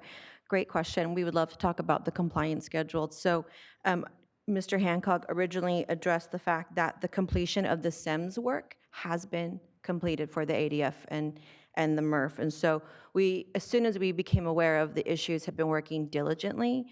However, some of the materials are procured from overseas, and that is a part of the delay that we've experienced. Mr. Hancock also mentioned that parts for completing the maintenance to the SCR are scheduled for July 22nd, and I believe has it been moved up? Maybe you can. Yeah, we've moved up the construction start date to the 15th. Once that construction is completed, that will take care of the SCR violations, SCR-related violations. And then when the SEMS and SCR are operational, BACT will fall into place, as well as source compliance testing. So we estimate that even though the variance would go, I think, to March of 2025, compliance would be obtained well before the end of that variance date.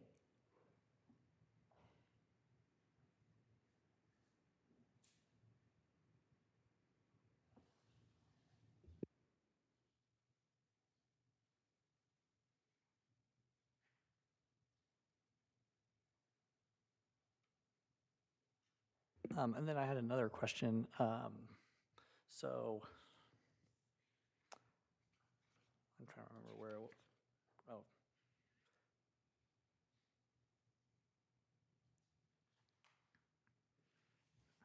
Oh, the question was, so what would be the ramifications of operating the engines without the emission controls?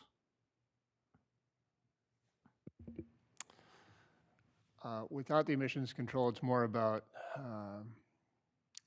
tracking data than it is engine performance. Engine performance is controlled by its own, we'll say, operating software.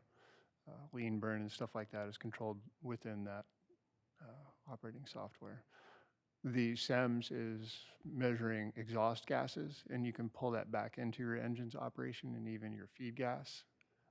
But really, the engines are operating, I won't say optimally because there is no SEMS. I wouldn't say optimally unless that was in place, but they are operating. So you do something. So you would do something like change the temperature of the engine based off of like feedback emissions being measured. There's a very small amount of adjustments that you can make. It's a very controlled engine, so we take advantage of everything we can, but still operates within a small range of adjustability.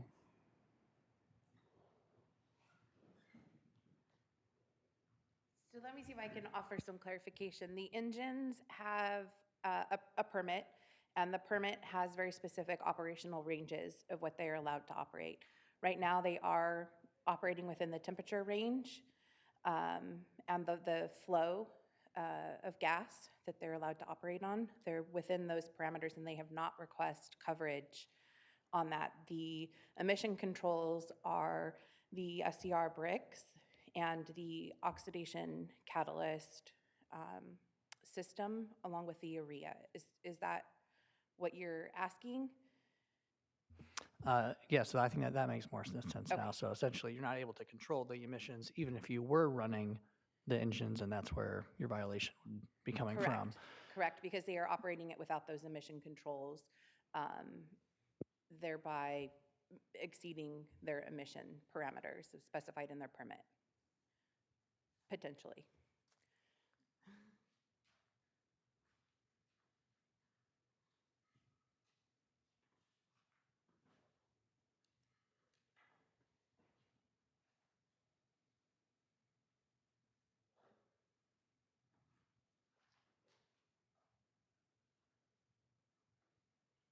If there's other questions, go ahead. I'm trying to find this appendix C and D.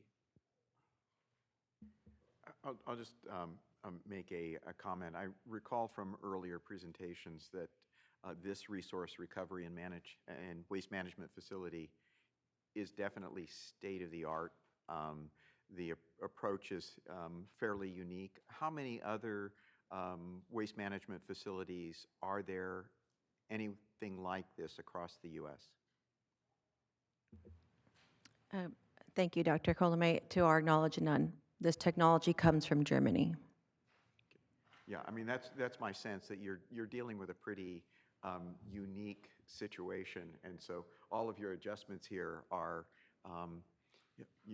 you have to handle it as a one-off, really. Yeah.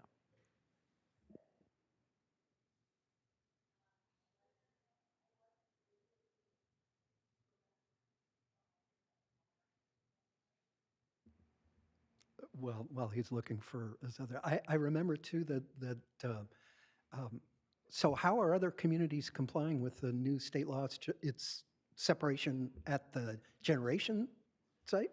And is the county learning that that's maybe a better way than this unique facility? Thank you for the question, Member Saperstein, through the chair. Yes, you're correct. Other communities are doing it differently. Some of them are doing source-separated organics at the curbside. We have found that even the best and most sophisticated communities are still not hitting the goals of diversion of 75% of organics from the landfill. And so again, we're far afield. I'm trying to give Mr. Cook time to find his other questions. What are the lessons learned? Is it worth other communities adopt so this becomes a more prevalent way of doing business and you learn from one another? Seems pretty lonely to be the only facility in the country. I think, thank you for that comment. I think it really depends on the community. Obviously, the County of Santa Barbara's waste and our characterization studies differs from what you would expect in other communities, in even the state in California. So it really depends on the waste characterization from those communities and also the resources available to those communities as well.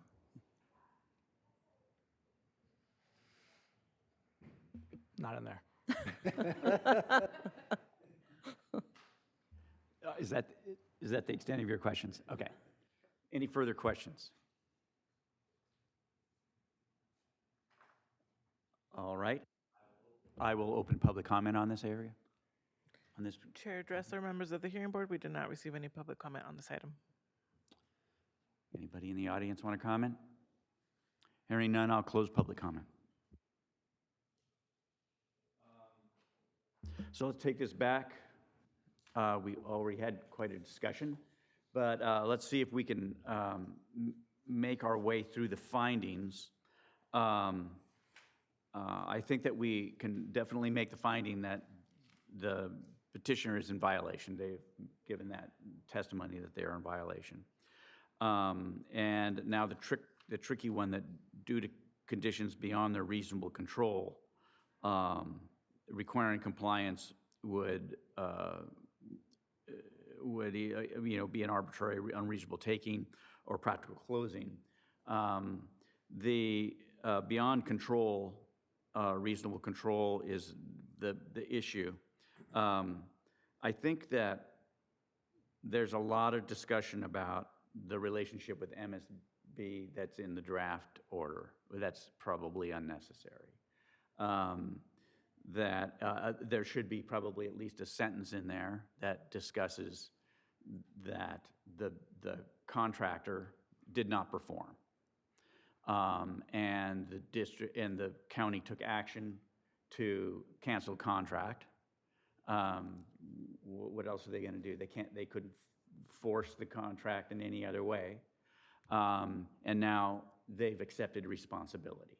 And I do think we heard helpful testimony that when the county discovered it, they quickly and responsibly came up with a plan that did all the things necessary to get them on the road to compliance. And that testimony, I think we've heard. So they've taken all the reasonable control that they could. Yes. But it didn't bring them into compliance. And now there's supply chain issues and time necessary and trying to entice contractors back and all of that stuff. So these things are going to take time. So I think that we can make the finding that it was beyond their reasonable control and that it's definitely beyond their reasonable control to come into immediate compliance. And I guess the record's not going to show us shaking our heads in. So yes, yes.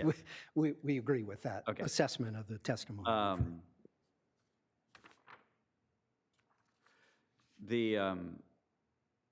The closing or taking would be without a benefit, reducing air contaminants, because it would simply transfer those air contaminants from this facility to other facility and plus add transportation related emissions.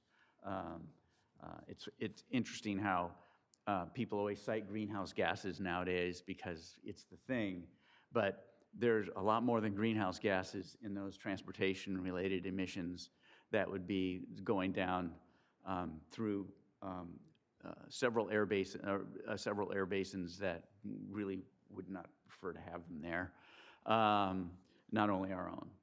And so there would not be a corresponding benefit if we told them to shut down the landfill until they got everything fixed. We heard that. I think we heard enough evidence of that. Petitioner evaluated shutting down the engines, but that would require alternative means for the hot water, and it would mess up the whole process. During the period of the variance effect, the petitioner will reduce emissions by operating the engines and maintain the microorganisms in the percolate tank. They gave evidence to support that. And the petitioner said that they will monitor the volume of the gas engines daily and conduct monthly portable emissions and analyze or monitoring of the engine stacks. So that's what I heard as far as the testimony. Is there any dissent that we can make the findings? No. Okay. So apparently we can make the findings. I will entertain a motion.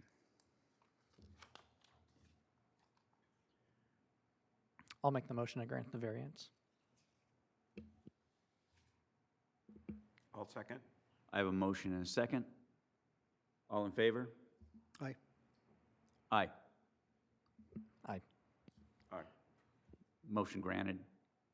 You have your variance.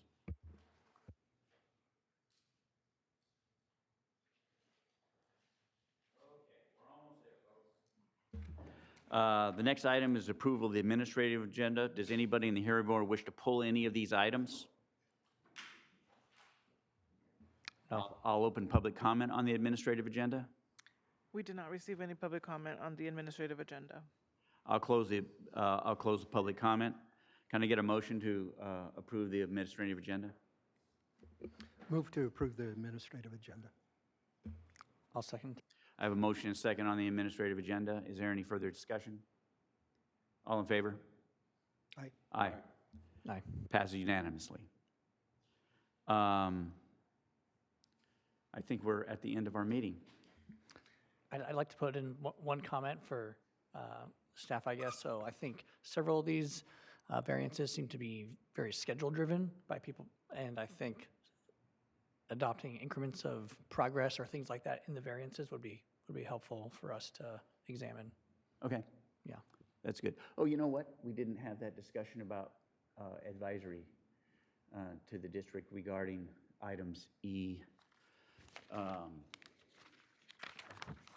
Let's see here. And Chair Dressler, E1 and E2. if I may, Chair Dressler, I would recommend that you not entertain any formal motions that were not agendized on those items. If you wanted to provide general direction to staff, I think that that would be appropriate at this time. All right. So since we won't be doing motions, why don't we just go down the line, and each one of you can give your general guidance. Were you going to comment Yeah, I on something? just had a comment on Mr. Cook's comment. The increments of progress were actually not included in the Tehiguis variance request because the Health and Safety Code says anything under a year it's not required. But if you would like that to be included in future variance requests, that's definitely something that we can entertain. So Yeah, if it's I mean, greater than a year, it's absolutely required. But because it was less than a year or right at a year, that's why it was not included. Yeah, I just find that nothing keeps something on schedule like having a schedule. So, yeah. All right. Want me to start? Yeah. So a few different minds to it, because I really don't want to sort of make work for staff that is just make work. I think you heard the level of frustration over the offshore oil facilities, and it just, among all the things that maybe are important to spend more time, more money on, they're an eyesore. They're going to go away in 2-3 decades, either by crumbling or because somebody finds enough money or has the financial responsibility to make them go away. And what I have trouble with is sort of from a real practical air quality impact, are they really that meaningful? I don't like to see them offshore because they're just an eyesore, but among all the other things, so shipping, the speed of offshore ocean liner and that kind of traffic, I don't know, relative to, maybe there's, I'm thinking as I'm talking, which is a dangerous thing.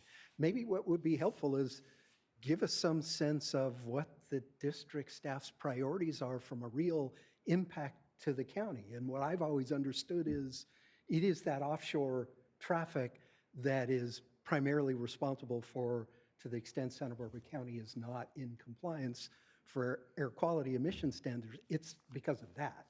And if that's the case, let's talk about how we spend some time and political capital on that than the eyesore, if that's really not an issue. And I say that for sort of two different reasons. I think, Dr. Colomé, you're right, and it will be tremendously expensive. And so is that where we want our public money to be spent? Because ConocoPhillips and whoever else is not going to spend their money until they're forced to do it. And it's all public resources either spent in forcing them to do it, or our local representatives decide it's more important to spend public dollars to take away something that is somebody else's responsibility. I don't like it. I don't like we're left in that position, but why spend our money and energy and resources if it's really not the primary air quality issue? All of that, all of what would take to get more effort and time spent on it is political capital, and that has its limits. So I'd rather whoever the right people are to have those discussions, to have the priorities. And I just don't have a sense of, is it really that much of a priority from an air quality impact? Don't know. Dr. Collins? I would agree with your comments. I also, Amy, I was glad to hear that the district is looking at its options. I'm not sure how much political capital would be required to get Salud, to try and weigh in with Interior, and potentially have the district.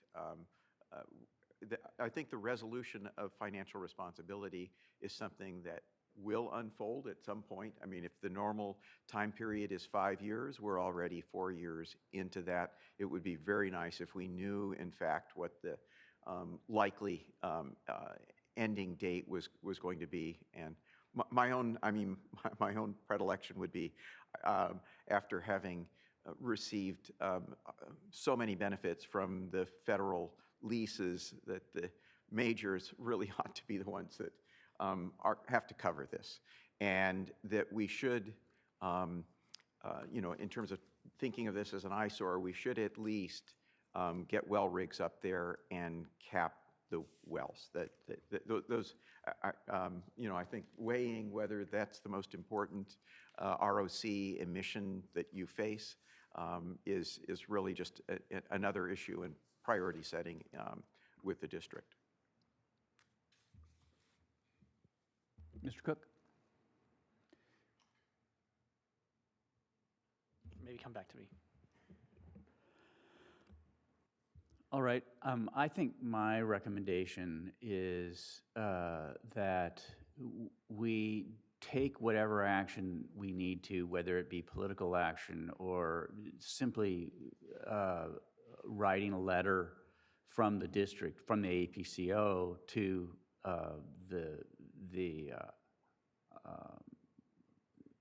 the board that's taking care of this appeals board. And I think it's a good idea to perhaps get Salud involved, Salud Carbajal involved, get a representative involved if we can. But even if he doesn't feel comfortable doing that, if we, I think a letter to them explaining how this is important to us and explaining that if it's only the agreement that keeps a rig from being put on this platform, that's not good enough.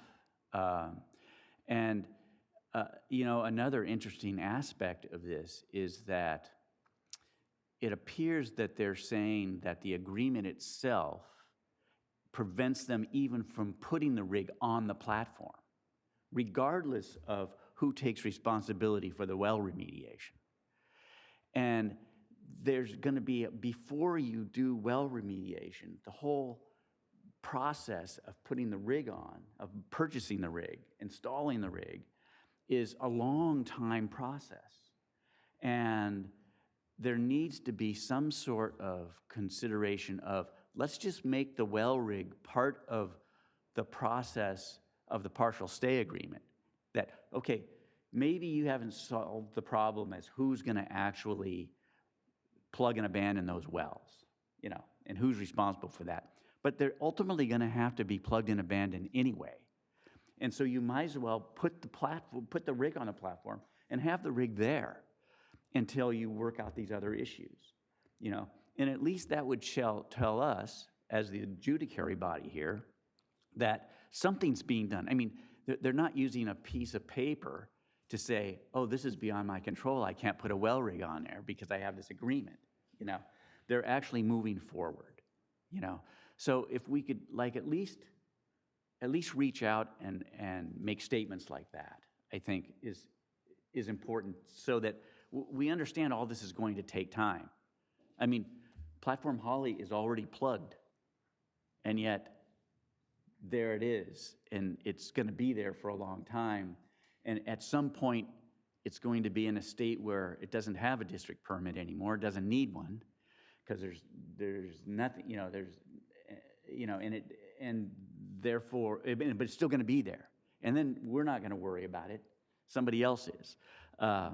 But it's been taking a long time, and they've been diligent. So this is all going to take long, and it's not right, I think, for the partial stay agreement to delay everything. It's going to take long enough. The physical physical requirements to do what needs to be done to take those platforms down is going to take long enough. The piece of paper shouldn't delay it. I think that needs to be the crux of our comments. And Chair Dressler, since the board members' comments are geared towards the specific items of E1 and E2 and not general staff direction, I would recommend that you reopen those items and see if there's any additional public comment after you have. Okay, I will do that. I will do that. Thank you. So earlier I'd looked up the report that Mr. Heston had referenced, and it was 1.6 billion for 23 platforms for decommissioning. So about average $70 million each. Thank you. Yeah. That was fast. Any further? No, I think I do agree that making, some type of decision here, and even going to a contractor and saying, we're not going to grant this variance, so you don't have this permit to operate, has them go back to their client, say, hey, we can't do this, you need to renegotiate your agreement, right? That I think that is a path that can follow from that type of decision. So everybody has agency to negotiate, and so do we. What in part you're kind of suggesting is that the County of Santa Barbara ought to be involved in that administrative process. And if it's not, it's worth the district and county council's office giving some thought to whether there's some utility in the county intervening in that administrative adjudicatory process. Because us sitting here, we don't know enough about the details of the agreement, what the implications to whatever the strategy might be to make sure that a private party rather than the federal government is paying, and it would be nice to be thoughtful about how that happens. Okay. Further comments? I will open public comment on items E1 and E2. Chair Dressler, members of the hearing board, we did not receive any additional public comments. Hearing none, I will close public comment. Thank you. With that, is there any other business before this hearing board today? Then I will adjourn this meeting. Thank you. Thank you all. Thank It was you. a long meeting. Long meeting and engaging conversation.